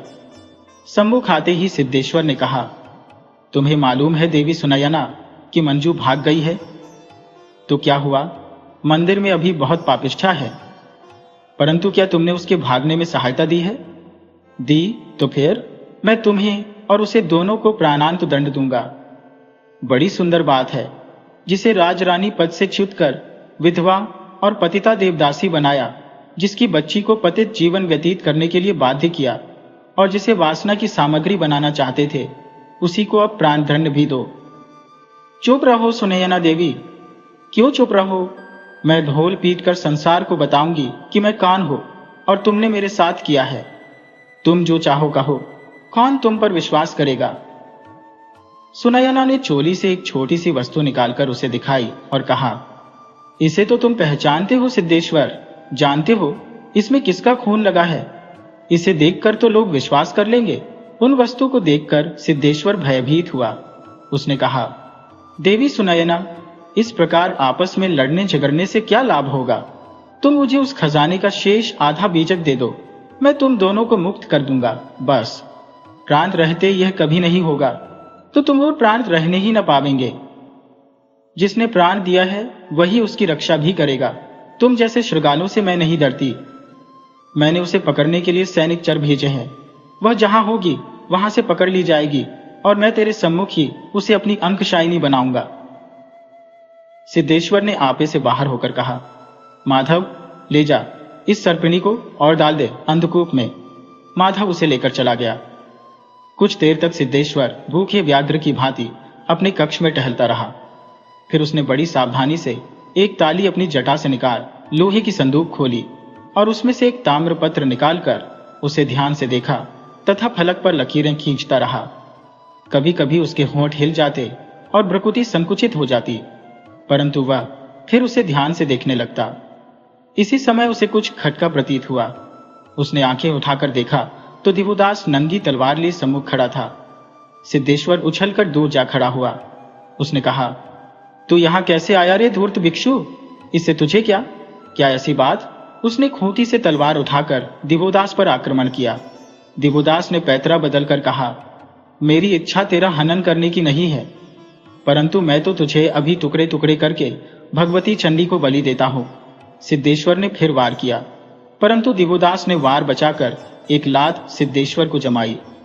सिद्धेश्वर आंधी मुंह भूमि पर जा गिरा। दिवोदास ने ताम्रपट्ट उठाया और अपने वस्त्र में रख लिया। सिद्धेश्वर ने गरज कर कहा, अब आगे वह पत्र मुझे दे। वह तेरे बाप की संपत्ति नहीं है रे धूर्त। तब ले मर। उसने अंधाधुंध तलवार चलाना प्रारंभ किया। दिवोदास केवल बचाव कर रहा था, इसी से वह एक घाव खा गया। इस पर खींचकर उसने एक हाथ सिद्धेश्वर के मोड़े पर दिया। सिद्धेश्वर चीख कर घुटनों के बल गिर गया। इसी समय माधव तलवार लेकर कक्ष में कूद पड़ा। उसने पीछे से वार करने को तलवार उठाई ही थी कि सुखदास ने उसका हाथ कलाई से काट डाला। माधव वेदना से मूर्छित हो गया। इसी समय सुयोग पाकर दोनों भाग निकले। भागते भागते सुखदास ने कहा, वहां कुंज में बिटिया छिपी बैठी है, तुम उसे लेकर और दीवार फांद कर वाम तोरण के पीछे आओ, वहां अश्व तैयार है, मैं उधर व्यवस्था करता हूं। ये कहकर सुखदास एक ओर जाकर अंधकार में विलीन हो गया। दिवोदास उसके बताए स्थान की ओर दौड़ चला। संकेत पाते ही मंजू निकल आई। दिवोदास ने कहा, तुम्हारा कार्य हुआ? हाँ, और तुम्हारा? हो गया, तब चलो। किंतु वह वृद्ध? उन्हें मैंने आगे भेज दिया है, तब चलो। दोनों काम तोरण के पृष्ठभाग की ओर वृक्षों की छाया में छिपते हुए चले। दिवोदास एक वृक्ष पर चढ़ गया, उसने मंजू को भी चढ़ा लिया और दोनों दीवार फांद गए। दिवोदास ने कहा, यहां अश्व तो नहीं है, पर रुकना निरापद नहीं, हमें चलना चाहिए। चलो फिर, अश्व आगे मिलेंगे। दोनों अंधकार में विलीन हो गए। गहन अंधेरी रात में मंजू और दिवोदास ने निविड़ वन में प्रवेश किया। मंजू ने कहा, मां का कहना है कि वह जो सुदूर क्षितिज में दो पर्वतों के शृंग परस्पर मिलते दिखते हैं, उनकी छाया जहां एकीभूत हो हाथी की आकृति बनाती है, वही निकट ही उस गुप्त कोश का मुख द्वार है। इसलिए हमें उत्तराभिमुख चलते जाना चाहिए। विंध्य गुहा को पार करते ही हम कौशाम्बी कानन में प्रवेश कर जाएंगे।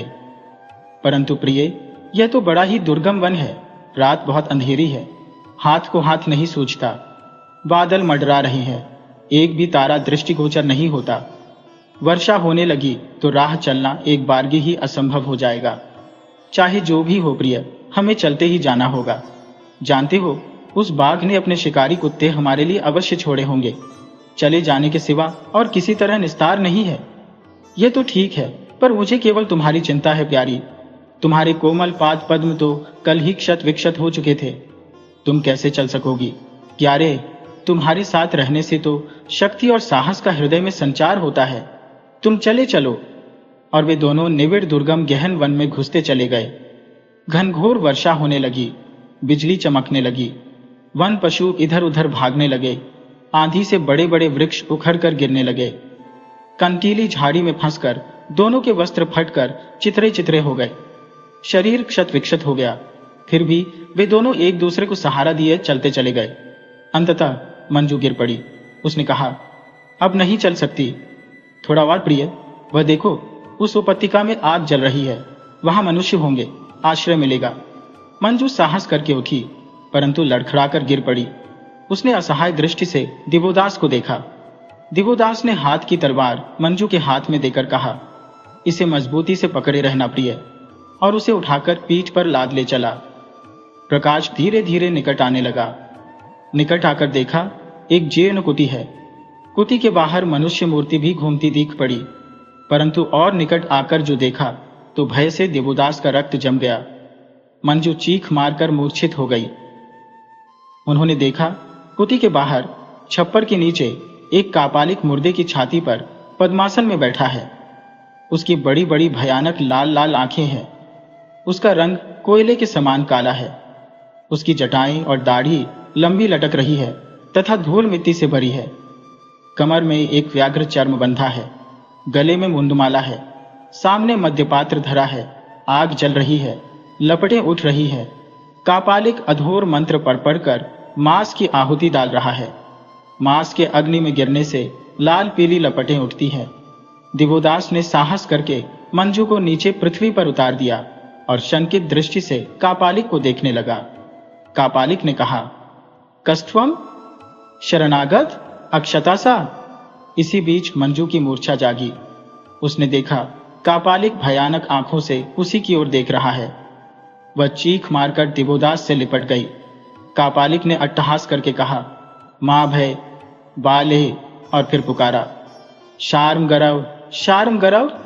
एक नम्र धड़ंग काला बलिष्ठ युवक, लंगोटी कसे, गले में जनेऊ पहने, सिर मुड़ा हुआ, हाथ में भारी खड्ग लिए आ खड़ा हुआ। उसने सिर झुकाकर कहा, आज्ञा प्रभु, इन्हें महामाया के पास ले जाकर प्रसाद दे, हम मंत्र सिद्ध करके आते हैं। शार्मगरव ने खोखली वाणी से कहा, चलो। दिवोदास चुपचाप उसके पीछे पीछे चल दिया। मंजू उससे चिपककर साथ साथ चली। मंदिर बहुत जीर्ण और गंदा था। उसमें विशालाकार महामाया की काले पत्थर की नग्न मूर्ति थी, जो महादेव के शव पर खड़ी थी। हाथ में खांदा, लाल जीभ बाहर निकली थी। आठों भुजाओं में शस्त्र, गले में मुंडमाल सम्मुख पात्रों में रक्त पुष्प तथा मद्य से भरे घड़े धरे थे। एक पात्र में रक्त भरा था, सामने बलिदान का खंभा था, पास ही एक खांडा भी रखा था। दोनों ने देखा वहां शार्ंगरव के समान ही 4 और दैत्य उसी वेश में खड़े हैं। मूर्ति के सम्मुख पहुंच शार्ंगरव ने कर्कश स्वर में कहा, अरे मूढ़, महामाया को प्रणिपात कर। दिवोदास ने देवी को प्रणाम किया। मंजू ने भी वैसा ही किया। एक यमदूत ने तब बड़ा सा पात्र दिवोदास के होठों से लगाते हुए कहा, पी जा अधर्मी, महामाया का प्रसाद है। मैं मद्य नहीं पीता। अरे अधर्मी, यह मद्य नहीं है, देवी का प्रसाद है, पी। 2 यमदूतों ने जबरदस्ती वह सारा मद्य दिवोदास के पेट में उड़ेल दिया। भय से अभिभूत हो मंजू ने भी मद्य पी ली। तब उन यमदूतों ने उन दोनों को बलियुद्ध से कसकर बांध दिया। फिर बड़बड़ाकर मंत्र पाठ करने लगे। मंजू ने लड़खड़ाती वाणी से कहा, प्यारे, मेरे कारण तुम्हें यह दिन देखना पड़ा। प्यारी, इस प्रकार मरने में मुझे कोई दुख नहीं, परंतु स्वामी, हम फिर मिलेंगे। जन्म जन्म में हम मिलेंगे, प्रिय प्राणादि के।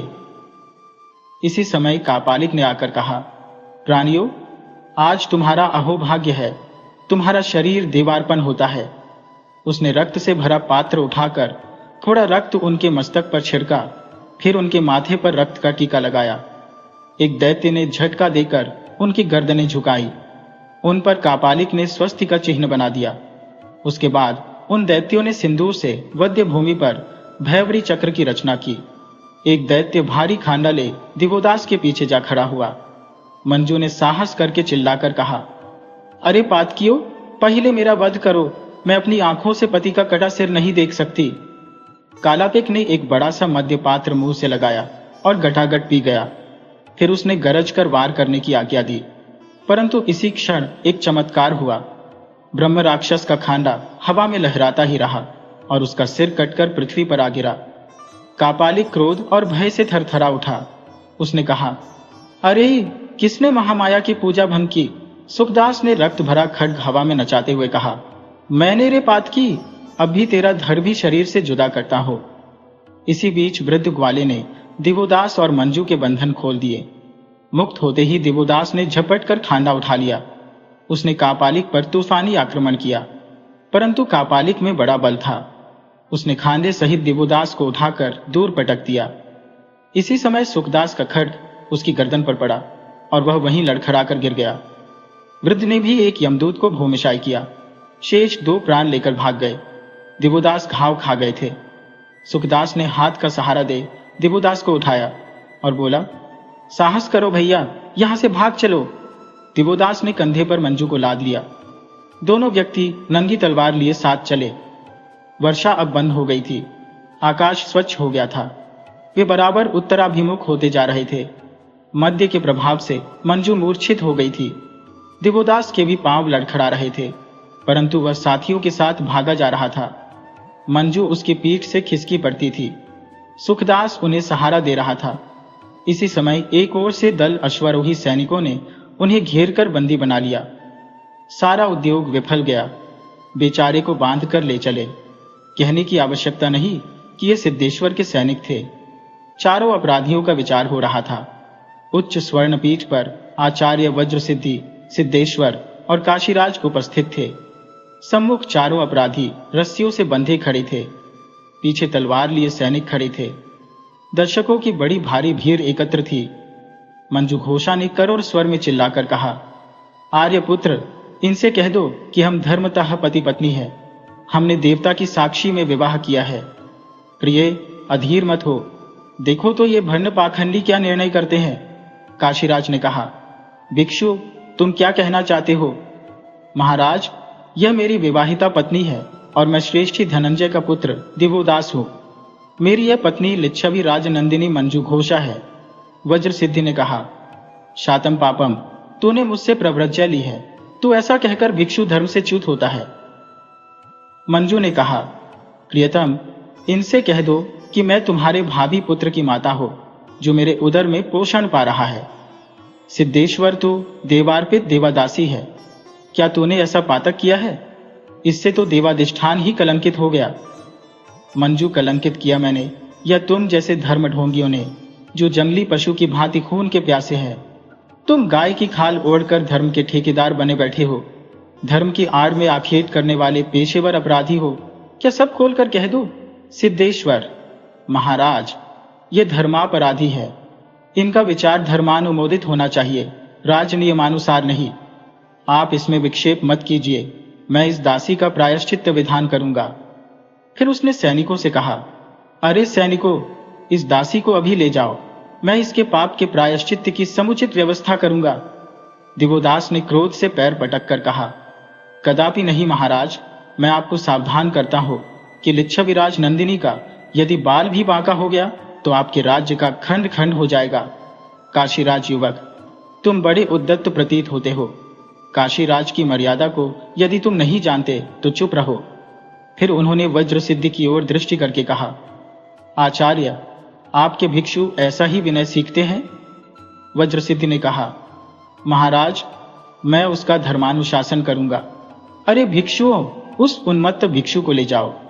फिर उसने काशीराज से कहा, महाराज, अब आप यज्ञ संपूर्ण कीजिए। कामना करता हो कि उसमें बाधा न उपस्थित हो। दिवोदास को भिक्षुगण बांधकर एक ओर तथा मंजू को सैनिक दूसरी ओर ले चले। मंजू ने कहा, प्राणनाथ, नदी तीर की वह प्रतिज्ञा याद रखना। दिवोदास ने कहा, उसे जीते जी नहीं भूलूंगा। तुम्हें आना होगा, कहो आओगे?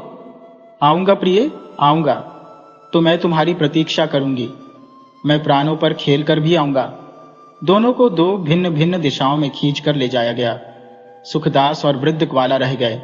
सुखदास ने कहा, मैं भी भिक्षु हूं, मेरा धर्मानुशासन आचार्य करेंगे। आचार्य ने कहा, इन दोनों अपराधियों को भी महाराज मेरे ही सुपुर्द कर दें। काशीराज ने स्वीकार किया। आचार्य उठकर चल दिए।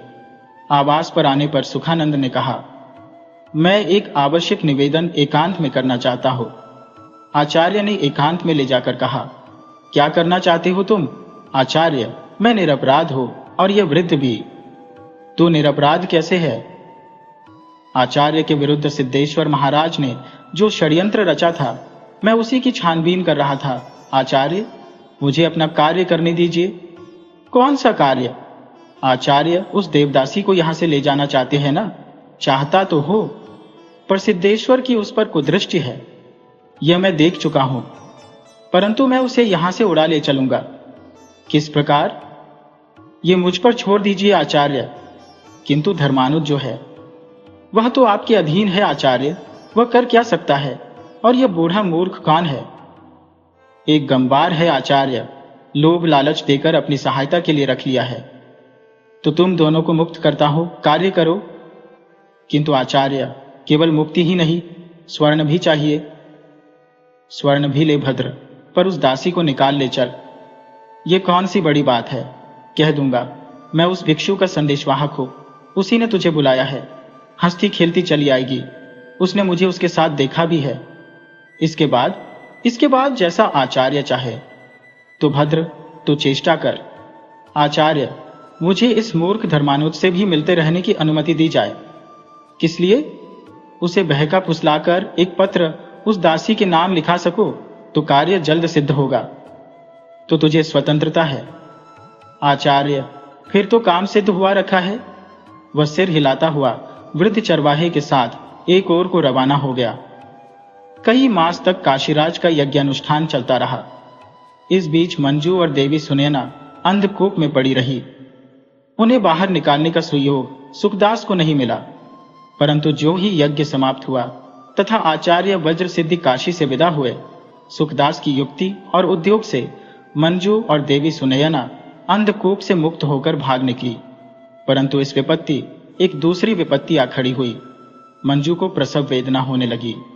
देवी सुनैना ने सुखदास से कहा, अब तो कहीं आश्रय खोजना होगा, चलना संभव ही नहीं है। निरुपाय मंजू को एक वृक्ष के नीचे आश्रय दे सुखदास और वृद्ध चरवाहा दोनों ही आहार और आश्रय की खोज में निकले। परंतु इस बीच ही में मंजू शिशु प्रसव करके मूर्छित हो गई। यह दशा देख देवी सुनैना घबरा गई। उन्होंने साहस करके शिशु की परिचर्या की तथा मंजू की जो भी संभव शुश्रूषा हो सकती थी करने लगी। मंजू की दशा बहुत खराब हो रही थी। थकान, भूख और शोक से वह पल्ले ही जर्जर हो चुकी थी। अब इतना रक्त निकल जाने से उसके मुंह पर जीवन का चिन्ह ही न रहा। सुनयना यह देख डर गई। उसने यत्न से उसकी मूर्छा दूर की। होश में आकर मंजू एक तक मां का मुंह देखने लगी, फिर बोली, मां, अब उनके दर्शन तो ना हो सकेंगे? क्यों नहीं बेटी, उन्होंने कहा था जब पुत्र का जन्म होगा मैं आऊंगा। कुछ रुककर पुनः बोली, पर उनके आने के पहले तो हम ही वहां चल रहे हैं। नहीं जानती मां मैं कहां जा रही हूं, किंतु मेरा एक अनुरोध रखो मां। कह बेटी, यदि मेरी मृत्यु हो जाए और वे ना आए तो जैसे बने बच्चे को उनके पास अवश्य पहुंचा देना, और यह संदेश भी कि तुम्हारे आने की आशा में मंजू अब तक जीवित रही, तुम्हारे निराश प्रेम का फल तुम्हारे लिए छोड़ गई। बेटी, इतना धीरज न छोड़ो। मां, कदाचित यह अस्तगत सूर्य की स्वर्ण किरण मेरी मुक्ति का संदेश लाई है। अरे बेटी, ऐसी अशुभ बात मत कहो। तुम फलो फूलो और मैं इन आंखों से तुम्हें देखूं, इसलिए न मैंने अब तक अपने जीवन का भार ढोया है। मां, मैं बहुत जी चुकी, बहुत फली फूली, और मैंने संसार को अच्छी तरह देखभाल लिया। मेरा जीवन उस फूल की भांति रहा जो सूर्य की किरणों को छूकर खिल उठा और उसी के तेज में झुलस कर सूख गया। सुनैना रोने लगी। मंजू ने कहा, मां, दुखी न हो, इस फूल की पंखुड़ियां झड़ जाएंगी और झंझा वायु उन्हें उड़ाकर कहां की कहां ले जाएगी। सूर्य आज भी अस्त हो गया, वे न आए न आए, अंधकार बढ़ा चला आ रहा है।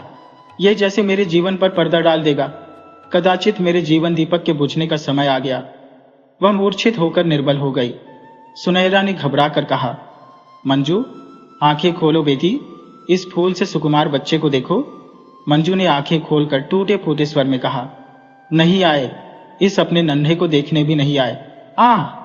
कैसा प्यारा है नन्हा, आनंद की स्थायी मूर्ति। मां, उसे मेरे और पास लाओ। वह तो तुम्हारे पास ही है बेटी। और पास और पास और वह बेसुध हो गई। फिर उसने आंख खोलकर बच्चे को देखकर कहा, वैसे ही आंखें हैं, वैसे ही होठ। उसने बच्चे का मुंह चूम लिया और हृदय से लगा लिया। इसके बाद ही उसकी आंखें पतरा गई और चेहरा सफेद हो गया। श्वास की गति भी रुक गई। सुनैना देवी धाड़ मारकर रो उठी। उन्होंने कहा, मेरी बेटी, तू तो बीच मार्ग में ही चली, मेरी सारी तपस्या विफल हो गई। परंतु देवी सुनैना को इस विपत्काल में रोकर जी हल्का करने का अवसर भी न मिला। उन्हें निकट ही अश्वारोहियों के आने का शब्द सुनाई दिया। अब वे क्या करें? उनका ध्यान बच्चे पर गया। उसे उठाकर उन्होंने अपनी छाती से लगा लिया। एक बार उन्होंने मंजू के निमीलित नेत्रों की ओर देखा। घोड़ों की पध्वनि निकट आ रही थी। उन्हें मंजू का अनुरोध याद आया और हृदय में साहस कर उन्होंने अपना संकल्प स्थिर किया। उन्होंने कहा, विदा बेटी, तुझे मैं माता वसुंधरा को सौंपती हूँ और तेरा अनुरोध पालन करने जा रही हूँ। उन्होंने वस्त्र से मंजू का मुंह ढांप दिया और बालक को छाती से लगाकर एक ओर चलकर अंधकार में विलीन हो गई। दिवोदास को संध्याराम के गुप्त बंदी गृह में लाकर रखा गया। उस बंदी गृह में ऊपर छत के पास केवल एक छेद था, जिसके द्वारा भोजन और जल बंदी को पहुंचा दिया जाता था। उसी छेद द्वारा चंद्रमा की उज्ज्वल किरणें बंदी गृह में आ रही थी। उसी को देखकर दिवोदास कह रहा था, कैसी प्यारी है यह चंद्र किरण, प्यारी की मुस्कान की भांति उज्ज्वल और शीतल। उसने पृथ्वी पर झुककर वह स्थल चूम लिया। बाहर चांदनी छिटक रही होगी, रात दूध में नहा रही होगी, परंतु मेरा हृदय इस बंदीगृह के समान अंधकार से परिपूर्ण है। वह दोनों हाथों से सिर थाम कर बैठ गया। इसी समय एक खटका सुनकर वह चौंक उठा। बंदीगृह का द्वार खोलकर पहरेदार ने आकर कहा, ये स्त्री तुमसे मिलना चाहती है, परंतु जल्दी करना। भंते, मैं अधिक प्रतीक्षा नहीं करूंगा। काले वस्त्रों में आवेष्टित एक स्त्री उसके पीछे थी। उसे भीतर करके प्रहरी ने बंदीगृह का द्वार बंद कर लिया। दिवोदास ने कहा, कौन है? यह अभागिनी सुनयना है। मां, तुम आई हो? बड़ी कठिनाई से आप आई हो दिवोदास। तुम न आ सके ना? न आ सका, किंतु मेरा पुत्र प्रसव हुआ, किंतु तुम झूठे हुए बेटे। हाँ मां, मंजू से कहो वह मुझे दंड दे। उसने दंड दे दिया बच्चे। तो मां, मैं हंसकर सह लूंगा। कहो क्या दंड दिया है? सह न सकोगे, ऐसा दंड है? हाँ पुत्र। नहीं, ऐसा हो नहीं सकता। मंजू मुझे दंड दे, और मैं सह न सकूं, सहकर हंस न सकूं, तो मेरे प्यार पर भारी कलंक होगा मां। कैसे कहूं? कहो मां, सुन न सकोगे? कहो कहो। उसने अपने प्राण दे दिए, प्राण दे दिए। दिवोदास ने पागल की भांति चीत्कार किया। हाँ पुत्र, हम बंदी गृह से मुक्त होकर भागे जा रहे थे।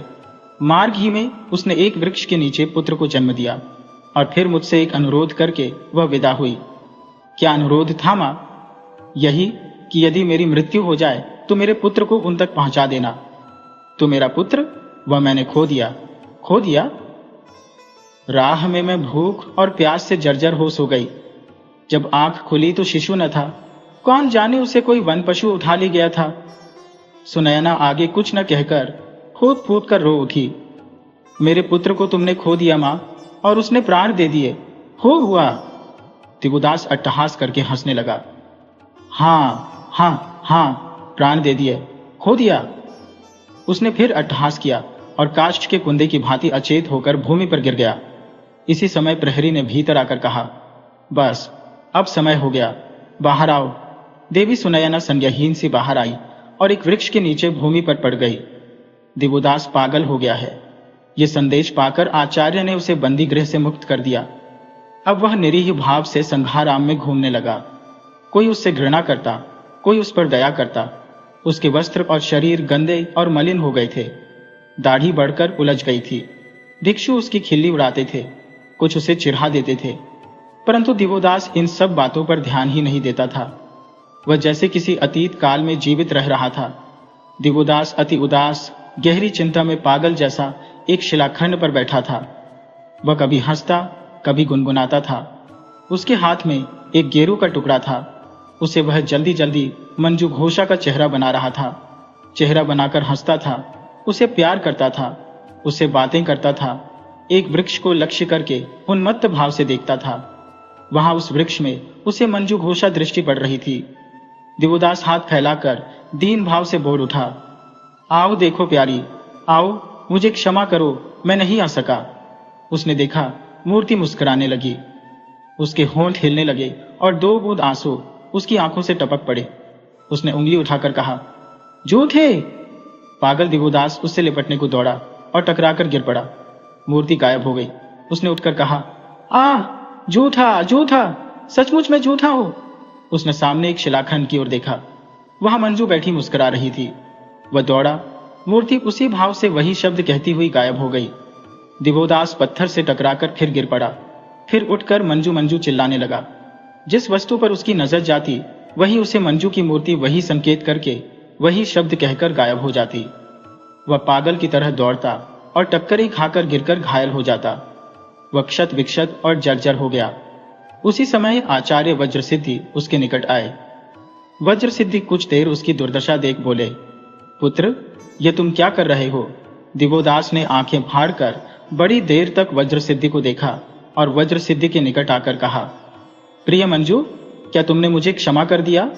और वह वज्रसिद्धि से लिपट गया। वज्रसिद्धि ने उसे पीछे धकेल कर कहा, भिक्षु सावधान, देखो मैं संघस्थवीर आचार्य वज्रसिद्धि हो। दिवोदास आचार्य को देखकर कांपता हुआ हटकर खड़ा हो गया और कहा, आचार्य वज्रसिद्धि, क्या तुम मंजू का संदेश लाए हो? क्या वह आ रही है? भिक्षु, तुम पागल हो गए हो। पागल? प्रेम का पागल? मैं पागल हो गया हो। कठोर वाणी से, मेरे साथ आओ। क्या तुम मुझे मंजू के पास ले जा रहे हो? आओ। वज्रसिद्धि ने उसे अपने पीछे आने का संकेत किया और चल दिया। दिवोदास भी पीछे पीछे चल दिया। वह वज्रतारा के मंदिर में जा पहुंचे। वज्रसिद्धि ने वज्रतारा की प्रतिमा के आगे पहुंच दिवोदास की ओर खड़ी दृष्टि से देखा और कहा, भिक्षु, वज्रतारा को प्रणाम करो। दिवोदास ने प्रतिमा में भी मंजू की वही मूर्ति देखी और कहा, प्यारी, तुम आ गई? आओ। मैं नहीं आ सका। इससे क्या तुम नाराज हो? वह दौड़कर मूर्ति से लिपट गया। सुनो सुनो, सब सुन रहा हो। वह कुछ कह रही है, वह कुछ कहना चाहती है। वह ध्यान से फिर प्रतिमा को देखने लगा। उसे प्रतीत हुआ मंजू कुछ संकेत कर रही है। दिवोदास ने उधर हाथ फैला दिए। वज्रसिद्धि ने दिवोदास को झकझोर कर कहा, सुनो, तुम्हें वज्रतारा की मूर्ति बनानी होगी। हमें मालूम हुआ है तुम कुशल चित्रकार हो गए हो। दिवोदास ने भाव निमग्न सा होकर कहा, मैं अभी प्यारी की मूर्ति बनाता हूं। उसने झट क्षण भर में गेरू से दीवार पर मंजू की ठीक सूरत बना दी और फिर रो रो कर कहने लगा, क्षमा करो मंजू प्रिय, क्षमा करो। वज्र सिद्धि ने क्रुद्ध होकर कहा, तुम्हें वज्र तारा की मूर्ति बनानी होगी, इसके लिए 2 मास तक तुम्हें एकांत में रहना होगा। उन्होंने एक भिक्षु से कहा, गोपेश्वर, तुम इसको सब व्यवस्था समझाकर सब प्रबंध कर दो। इतना कह आचार्य चले गए। दिवोदास की छेनी खटाखट चल रही थी। भूख प्यास और शीत ताप उसे नहीं व्याप रहा था। अपने शरीर की उसे सुध नहीं थी। वह निरंतर अपना काम कर रहा था। छेनी पर हथौड़े की चोटें पड़ रही थी और शिलाखंड में से मंजू की मूर्ति विकसित होती जा रही थी। वह सर्वथा एकांत स्थल था। वहां किसी को भी आने की अनुमति न थी। वह कभी गाता, कभी गुनगुनाता, कभी हंसता और कभी रोता था। कभी करुण स्वर में क्षमा मांगता, कभी मूर्ति से लिपट जाता। उसकी तन्मयता की सीमा को पार कर गई थी, जैसे वह मूर्ति में मूर्तिमय हो चुका हो। मूर्ति बनकर तैयार हो गई। दिवोदास के शरीर में केवल हड्डियों का ढांचा मात्र रह गया था। उसकी दाढ़ी और सिर के बालों ने उलझकर उसकी सूरत भूत के समान बना डाली थी। परंतु उस एकांत अनुष्ठान में कोई उसके पास नहीं आ पाता था। वह बड़ी देर तक मूर्ति के मुख को एकटक देखता रहा। वह मुंह हूबहू मंजू का मुंह था। उसे ऐसा प्रतीत हुआ कि वह मुंह मुस्कुरा रहा है। उसे उसके ओठ हिलते दीख पड़े। उसने जैसे सुना कि उन ओठों में से एक शब्द बाहर हुआ, झूठे। उसकी आंखों में आंसू भर आए। उसने मूर्ति के पैरों में गिरकर कहा, मुझे क्षमा करो मंजू, मैं नहीं आ सका। पर तुमने मेरा पुत्र भी तो खो दिया। दिवोदास कोप कर धरती पर गिर पड़ा और अंत में द्वार तोड़ चिल्लाता हुआ गहन वन में भाग गया। वज्रतारा पूजा महोत्सव पर्व था। सहस्रों भिक्षु एकत्रित थे। संघाराम विविध भांति सजाया गया था। दूर दूर से श्रद्धालु श्रावक, गृहस्थ और श्रेष्ठ जन आए थे। बीच प्रांगण में स्वर्ण मंडित रथ था। उस पर वस्त्र में आवेष्टित वज्रतारा की मूर्ति थी। आचार्य वज्र सिद्धि बड़े व्यस्त थे। उन्होंने व्यग्र भाव से कहा, क्या अभी तक धर्मानुज का कोई पता नहीं लगा? नहीं आचार्य, चारों ओर गुप्तचर उसे खोजने गए हैं। परंतु पूजन तो नियमानुसार वही कर सकता है जिसने मूर्ति बनाई है, अतः उसका अनुसंधान करो। मुहूर्त में अब देर नहीं है। आज्ञा होने पर और भी चर भेज दिए गए। दिवोदास अति दयनीय अवस्था में भूख प्यास से व्याकुल अर्धमृत सा हो एक शिलाखंड पर अचेत पड़ा था। उसी समय चरों ने वहां पहुंचकर उसे देखा। उसे चेत में लाने की बहुत चेष्टा की, परंतु उसकी मूर्छा भंग न हुई। निरुपाय हो चर उसे पीठ पर लाद कर संघाराम में ले आए। संघाराम के चिकित्सकों ने उसका उपचार किया। उपचार से तथा थोड़ा दूध पीने से वह कुछ चैतन्य हुआ, परंतु उसकी संज्ञा नहीं लौटी। बाहर बहुत कोलाहल हो रहा था। सहस्रों भिक्षु और भावुक भक्त चिल्ला रहे थे। दफ मृदंग मीरज बज रहे थे। सारा प्रांगण मनुष्यों से भरा था। महाराज श्री गोविंद पालदेव आ चुके थे। उन्होंने अधीर होकर कहा, आचार्य, अब पूजन अनुष्ठान प्रारंभ हो। आचार्य ने चिंतित स्वर में कहा, भिक्षु धर्मानुज को यहां लाओ, वह विधिवत पूजन करे। कुछ भिक्षु उसे पकड़ कर ले आए। वह गिरता पड़ता आकर मूर्ति के सम्मुख खड़ा होकर हंसने लगा। इसी समय मूर्ति का आवरण उठाया गया। मूर्ति के मुख पर दिवोदास ने दृष्टि डाली। उसे प्रतीत हुआ जैसे मूर्ति मुस्कुरा रही है। उसने फिर देखा। मूर्ति ने 2 उंगली ऊपर उठाकर कहा, झूठे। उसने स्वयं वह शब्द सुना स्पष्टतया। उसने मूर्ति के ओठों को हिलते देखा। यह देखते ही दिवोदास मूर्छित होकर मूर्ति के चरणों में गिर गया। अनुष्ठान खंडित हो गया। आचार्य वज्रसिद्धि असंयत होकर उठ खड़े हुए। सहस्र सहस्र भिक्षु नमो अरिहंताय नमो बुद्धाय चिल्ला उठे। आचार्य ने उच्च स्वर से कहा, इस विक्षिप्त भिक्षु को भीतर ले जाओ, मैं स्वयं अनुष्ठान संपूर्ण करूंगा। परंतु इसी समय मेघ गर्जन के समान एक आवाज आई, ठहरो। सहस्रों ने देखा, एक भव्य प्रशांत मूर्ति धीर स्थिर गति से चली आ रही है। उसके पीछे सुनैना वस्त्र में कुछ लपेटे हुए आई है। उनके पीछे सुखदास और वही वृद्ध ग्वाला है। लोगों ने देखा, उसी सौम्य मूर्ति के साथ महाश्रेष्ठी धनंजय भी है। सौम्य मूर्ति सबके देखते देखते वेदी पर चढ़ गई। उसने प्रतिमा के सिर पर हाथ रखा। हाथ रखते ही प्रतिमा सजीव हो गई। वह हिलने लगी। प्रतिमा में सजीवता के लक्षण देख सहस्रों कंठ भगवती वज्रतारा की जय चिल्ला उठे। प्रतिमा ने हाथ उठाकर सबको शांत और चुप रहने का संकेत किया। क्षण भर ही में सन्नाटा छा गया। मूर्ति ने वीणा की झंकार के समान मोहक स्वर में कहा, मोर भिक्षुओं, तुम जानते हो कि धर्म क्या है? सहस्रों कंठों ने विस्मित होकर कहा, माता, आप हमें धर्म की दीक्षा दीजिए। मूर्ति ने कहा, मनुष्य के प्रति मनुष्यता का व्यवहार करना सबसे बड़ा धर्म है। संसार को संसार समझना धर्म का मार्ग है। सहस्रों कंठों से निकला, मातेश्वरी वज्रतारा की जय हो। मूर्ति ने फिर वज्र सिद्धि की ओर उंगली से संकेत करके कहा, यह धर्मढोंगी पुरुष लाखों मनुष्यों को धर्म से दूर किए जा रहा है। मैं इस पाखंडी का वध करूंगी। मूर्ति ने सहसा खड्ग ऊंचा किया। जनपद स्तब्ध रह गया। भिक्षुगण चिल्ला उठे, रक्षा करो देवी, रक्षा करो। वज्र सिद्धि अब तक विमूढ़ बना खड़ा था। अब उसने मूर्ति के रूप में मंजू को पहचान कर कहा, यह देवी वज्रतारा नहीं है, ये पापिष्ठा धूत पापेश्वर के मंदिर की अधम देवदासी मंजू घोषा है। इसे बांध लो। मंजू ने कहा, वही हो, और तुमसे पूछती हो कि तुम मनुष्य को मनुष्य की भांति क्यों नहीं रहने देना चाहते? वज्र सिद्धि ने फिर गरज कर कहा, बांधो इस पापिष्ठा को। जनता में कोलाहल उठ खड़ा हुआ। सहस्रों भिक्षु रथ पर टूट पड़े। अब उस भव्य सौम्य पुरुष मूर्ति ने हाथ उठाकर कहा, सब कोई जहां हो वहीं शांत खड़े रहो। इस बार फिर सन्नाटा हो गया। उसी भव्य मूर्ति ने उच्च स्वर से पुनः कहा, मैं ज्ञानश्री मित्र हूं, तुम्हें शांत रहने को कहता हूं। आचार्य ज्ञानश्री मित्र का नाम सुनते ही सहस्र सहस्र सिर पृथ्वी पर झुक गए। महाराज गोविंदपाल देव ने उठकर साष्टांग दंडवत किया। लोग आश्चर्य विमुग्ध उस महापुरुष को देखने लगे जिसका दर्शन पाना दुर्लभ था तथा जो त्रिकालदर्शी प्रसिद्ध था। आचार्य ने देवी सुनैना को संकेत किया। उन्होंने वस्त्र में आवेष्टित बालक को मंजू की गोद में दे दिया। मंजू ने खड्ग रखकर बालक को छाती से लगाकर कहा, यह मेरा पुत्र है, जिसे वे अभागे धर्म पाखंडी पाप का फल कहते हैं, जिनके अपने पाप ही अगणित है। भिक्षुओं में फिर क्षोभ उठ खड़ा हुआ। आचार्य ज्ञान ने मेघ गर्जन के स्वर में कहा, भिक्षुओं शांत रहो।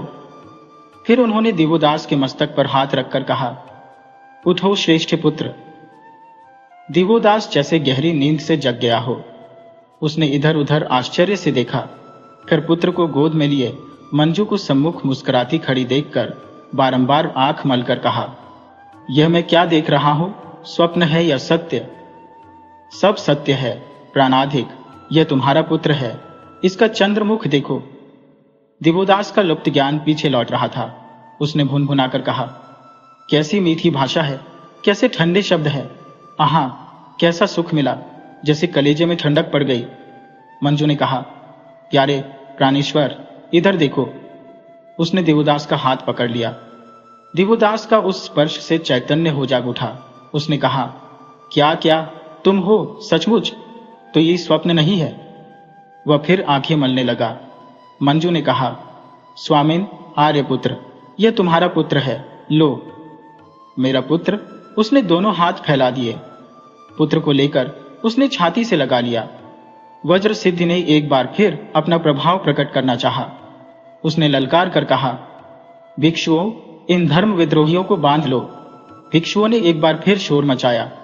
वे रथ पर टूट पड़े। दिवोदास ने रोकना चाहा, परंतु वह धक्का खाकर गिर गया। सहसा महाराज गोविंदपाल देव ने खड़े होकर कहा, जो जहां है वहीं खड़ा रहे। महाराज की घोषणा सुनते ही एक बार स्तब्धता छा गई। महाराज ने सेनापति को आज्ञा दी, सेनापति, इन उन्मत्त भिक्षुओं को घेर लो। क्षण भर ही में सेना ने समस्त भिक्षु मंडली को तलवारों की छाया में ले लिया। आतंकित होकर भिक्षु मंत्र पाठ भूल गए।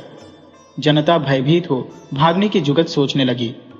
वज्रसिद्धि ने क्रुद्ध होकर कहा, महाराज, यह आप अधर्म कर रहे हैं। महाराज ने कहा, मैं यह जानना चाहता हूं आचार्य, यह कैसा धर्म कार्य हो रहा है?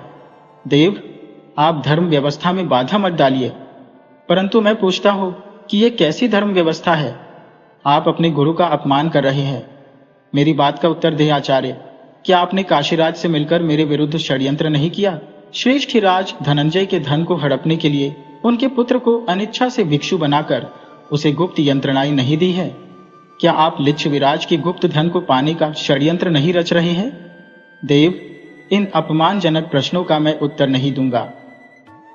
तो आचार्य वज्रसिद्धि, इन आरोपों के आधार पर मैं आपको आचार्य पद से च्युत करता हूं और बंदी करता हूं। उन्होंने सेनापति से ललकार कहा। सेनापति इंद्रसेन, वज्राचार्य और इनके सब साथियों को अपनी रक्षा में ले लो तथा संघाराम और उसके कोष पर राज्य का पहरा बैठा दो। तुम्हारे काम में जो भी विघ्न डाले उसे बिना विलंब खड्ग से 4 टुकड़े करके संघाराम के चारों द्वारों पर फेंक दो। सेनापति ने अपनी नंगी तलवार आचार्य के कंधे पर रखी। वज्रसिद्धि ने कहा, भिक्षुओं, ये राजा पतित हो गया है, इसे अभी मार डालो। भिक्षुओं में क्षोभ उत्पन्न हुआ। सैनिक शस्त्र लेकर आगे बढ़े। अब श्रीज्ञान ने दोनों हाथ ऊंचे करके कहा, सावधान भिक्षुओं, यह श्रीज्ञान मित्र तुम्हारे सम्मुख खड़ा है। तुमने तथागत के वचनों का अनादर किया है। बंधु प्रेम के स्थान पर रक्तपात, अहिंसा के स्थान पर मांसाहार, संयम के स्थान पर व्यभिचार और त्याग के स्थान पर लोभ ग्रहण किया है, जिससे तुम्हारे चारों व्रत भंग हो गए हैं। तुमने भिक्षु वेश को कलंकित किया है और तथागत के पवित्र नाम को कलुषित किया है।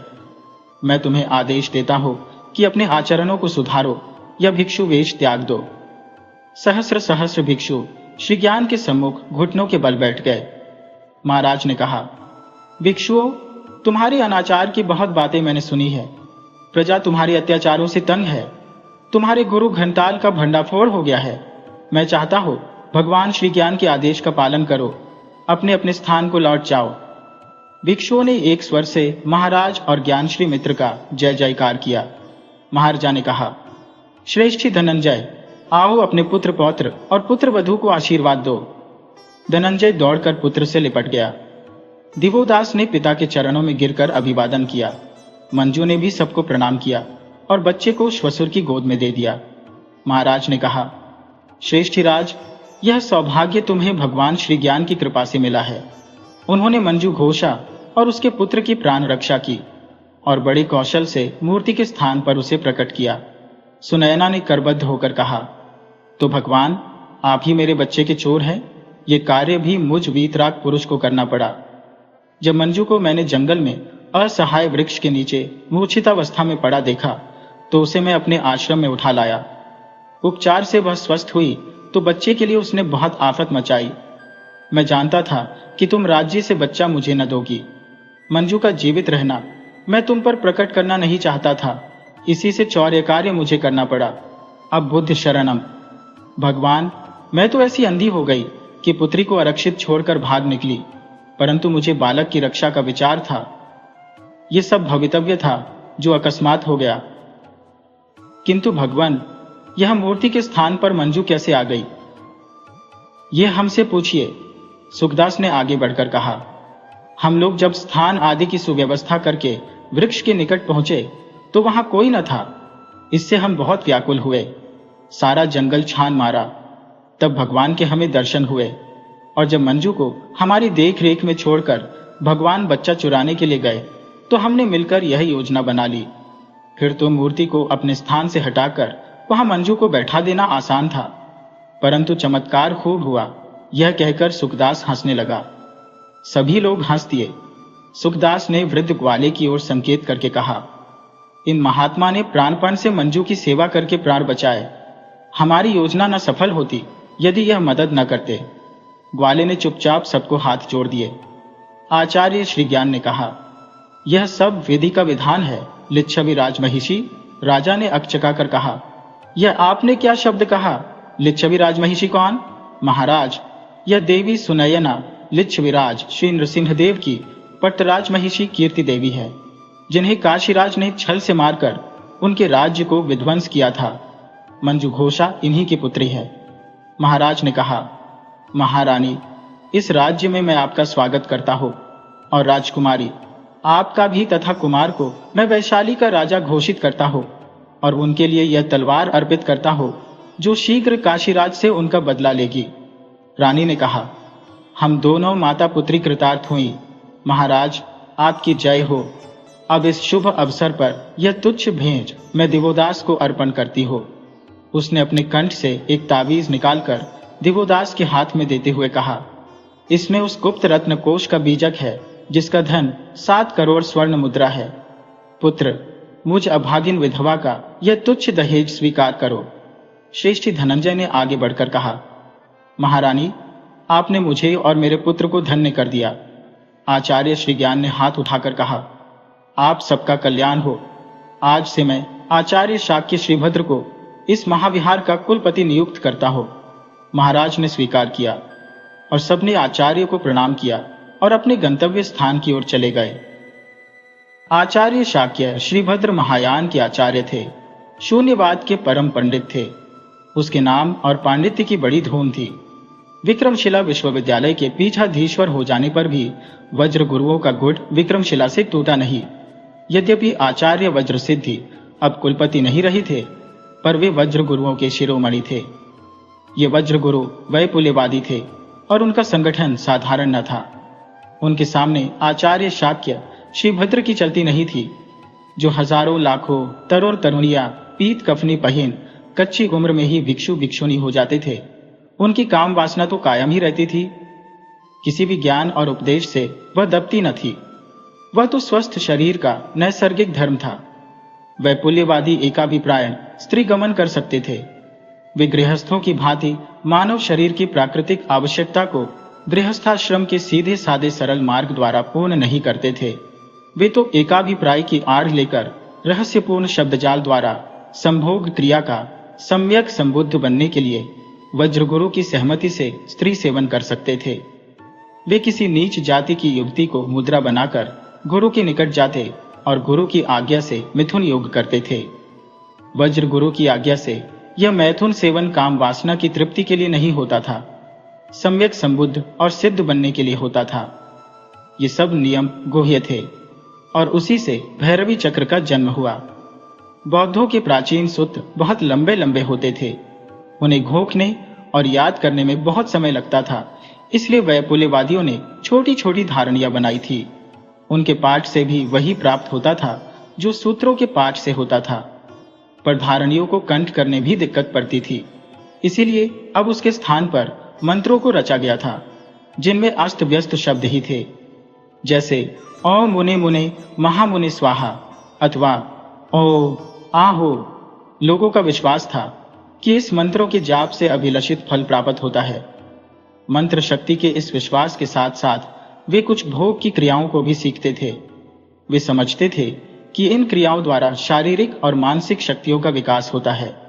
इस समय बुद्ध को भी अलौकिक या अमानव माना जाता था। ये वज्र गुरु खान पान रहन सहन में आचार विचार का कोई ध्यान नहीं करते थे। उचित अनुचित कर्तव्य अकर्तव्य का भेद सिद्ध पुरुषों में नहीं होता, यही लोग समझते थे। स्त्री मात्र से संभोग करना वे अपनी साधना में सहायक मानते थे। साथ ही मद्य मांस का संबंध भी योग क्रियाओं के लिए आवश्यक था। ऐसा ही यह युग था जिसका केंद्र विक्रमशिला, नालंदा और उदंतपुरी के विहार बने हुए थे। एक ओर इन विद्या केंद्रों में भांति भांति के शास्त्र और विद्याएं पढ़ाई जाती थी, जिसकी ख्याति देश देशांतरों में थी, तो दूसरी ओर ये धर्म पाखंड और अत्याचार चल रहे थे। इस काल में सदगृहस्थ ब्राह्मणों और बौद्ध भिक्षुओं का समान आदर सत्कार करते थे। शैवों, शाक्तों और वाम मार्गियों के कई अघोरी पंथ भी थे, जिनसे गृहस्थ भयभीत रहते थे। पौराणिक धर्म के पुनरुत्थान के साथ जिन देवी देवताओं की उपासना का आरंभ हुआ, बौद्ध उनकी उपेक्षा नहीं कर सके। उन्होंने उन्हें नए नामों से अपने धर्म में सम्मिलित कर लिया। मंजूश्री तारा, अवलोकितेश्वर आदि नामों से अनेक देवी देवताओं ने बौद्ध धर्म में भी प्रवेश कर लिया था। कुछ तो इस कारण से और कुछ तंत्रवाद के प्रवेश ने शक्ति के उपासक पौराणिक और वज्रयानी बौद्धों को परस्पर निकट ला दिया था। पौराणिकों ने बुद्ध को 10 अवतारों में गिन लिया था। पाल देशी बौद्ध राजा थे, पर ब्राह्मणों को भी मानते थे। 7वीं शताब्दी ही में अनेक ऐसे पौराणिक पंडितों ने जन्म लिया, जिन्होंने अपनी तर्क शक्ति और विद्वत्ता के प्रभाव से सबको चकाचौंध कर दिया। कुमारिल भट्ट और प्रभाकर के नाम इनमें विशेष रूप से उल्लेखनीय है। शंकर भी एक असाधारण पुरुष थे। इनके कारण बौद्ध भिक्षुओं का प्रताप कम अवश्य पड़ गया था, पर बौद्ध संघ को स्थापित हुए 1000 साल से भी ऊपर हो चुके थे। उनके मठों में अतुल संपदा जमा हो गई थी और मगध के विहारों में हजारों भिक्षु निश्चिंत होकर आनंद के साथ जीवन व्यतीत करते थे। वे केवल अब नाम के भिक्षु थे। भिक्षा मांगने, भिक्षा पात्र लेकर उन्हें अब लोगों के घर जाना नहीं पड़ता था। इधर आश्रमों और मठों के रहने वाले सन्यासियों में भी स्फूर्ति उदय हुई थी। इससे भारत में उस समय बौद्धों के प्रति उदासीनता बढ़ती जाती थी। परंतु 8वीं शताब्दी से 12वीं शताब्दी तक 500 वर्षों में वज्रयान ने एक प्रकार से सारी ही भारतीय जनता को कामी, व्यसनी, शराबी और अंधविश्वासी बना दिया था। राजा लोग तो अब भी किसी सिद्धाचार्य और उनके तांत्रिक शिष्यों की पलटने साथ रखते थे, जिन पर भारी खर्च किया जाता था। ईस्वी सन 1192 में तराइन की रणस्थली में चौहान कुल कमल दिवाकर पृथ्वीराज का सौभाग्य सूर्य अस्त हुआ। इसके 2 वर्ष बाद चंदोबर की भूमि में कन्नौज के जयचंद्र को भी मुस्लिम तलवार का पानी पी खेत रहना पड़ा। इसके बाद हिंदू संस्कृति के एकमात्र गढ़ बनारस पर मुस्लिम तलवार जा धमकी। इसके 3 बरस बाद ही मोहम्मद घोरी का एक गुलाम सेनानायक मोहम्मद बिन वाकुपार केवल 5000 सवार लेकर बिहार में जा धमका। जहां इस समय बौद्ध विहारों और विद्या केंद्रों की भरमार थी, वहां तुर्कों ने अपने चिरशत्रु पीत कफनी पहने और सिर मुड़ाए बुत परस्तों को देखा, जिनका उन्हें कटु अनुभव था। जब तुर्कों ने मध्य एशिया पर आक्रमण किए थे, तब वहां के भिक्षुओं ने उनसे कठिन लोहा लिया था। वे अपने इन चिर शत्रुओं पर टूट पड़े, जिनके धर्म की जड़ अनाचार से खोखली हो चली थी। उन्होंने गाजर मूली की भांति सबको काट डाला। एक भी घुटे सिर वाली को जीवित न छोड़ा। पालवंशी दुर्बल राजा अनायास ही परास्त हो गए। नालंदा, विक्रमशिला और उदंतपुरी के विहारों को लूटकर और जलाकर उन्होंने खाकस्याह कर दिया। वहां की दुर्लभ पुस्तकालय भी उन्होंने जलाकर भस्म के ढेर कर दिए और वहां से असंख्य धन रत्न लेकर वह आगे बढ़े। बंगाल की राजधानी नदिया में मोहम्मद ने केवल 12 सवारों के साथ प्रवेश किया। लोगों ने उन्हें घोड़ों का सौदागर समझा, पर जब उन्होंने राजद्वार पर जाकर मारकाट मचाई तो भगदड़ मच गई। बंगाल का राजा परम माहेश्वर लक्ष्मण सेन उस समय भोजन कर रहा था। वह शोर सुनकर बदहवास हो गया। उससे कुछ भी करते न बन पड़ा और महल के पिछले द्वार से निकल भागा। केवल 12 मुस्लिम तलवारों ने बंगाल को विजय कर लिया। शाक्य श्रीभद्र विक्रमशिला विश्वविद्यालय के ध्वस्त होने के बाद भागकर पूर्वी बंगाल के जगततला विहार में पहुंचे। जब वहां भी तुर्कों की तलवार गई तो वे अपने शिष्यों के साथ भागकर नेपाल चले गए। उनके आने की खबर सुनकर तिब्बत के सामंत कीर्तिध्वज ने उन्हें अपने यहाँ निमंत्रित किया। वहां वे बहुत वर्षों तक रहे। शाक्य श्रीभद्र की भांति अनेक बौद्ध भिक्षुओं तथा सिद्धों ने जाकर बाहर के देशों में शरण ली। इस प्रकार भारत से बौद्ध धर्म का लोप हो गया। श्रेष्ठी धनंजय का रंग महल आज फिर सज रहा था। कमरे के झरोखों से रंगीन प्रकाश छन छन कर आ रहा था। भांति भांति के फूलों के गुच्छे ताकों पर लटक रहे थे। मंजू उद्यान में लगी एक स्फटिक पीठ पर बैठी थी। सम्मुख पालने में बालक सुख से पड़ा अंगूठा चूस रहा था। दिवोदास पास खड़ा प्यासी चितवनों से बालक को देख रहा था। मंजू ने कहा, इस तरह क्या देख रहे हो प्रियतम? देख रहा हूं कि इन नन्ही नन्ही आंखों में तुम हो या मैं, और इन लाल लाल ओठों में तुम? नहीं तुम, नहीं प्रियतम, नहीं प्राण सखी। अच्छा, हम तुम दोनों। पति पत्नी खिलखिलाकर हंस पड़े। दिवोदास ने मंजू को अंक में भरकर झकझोर डाला।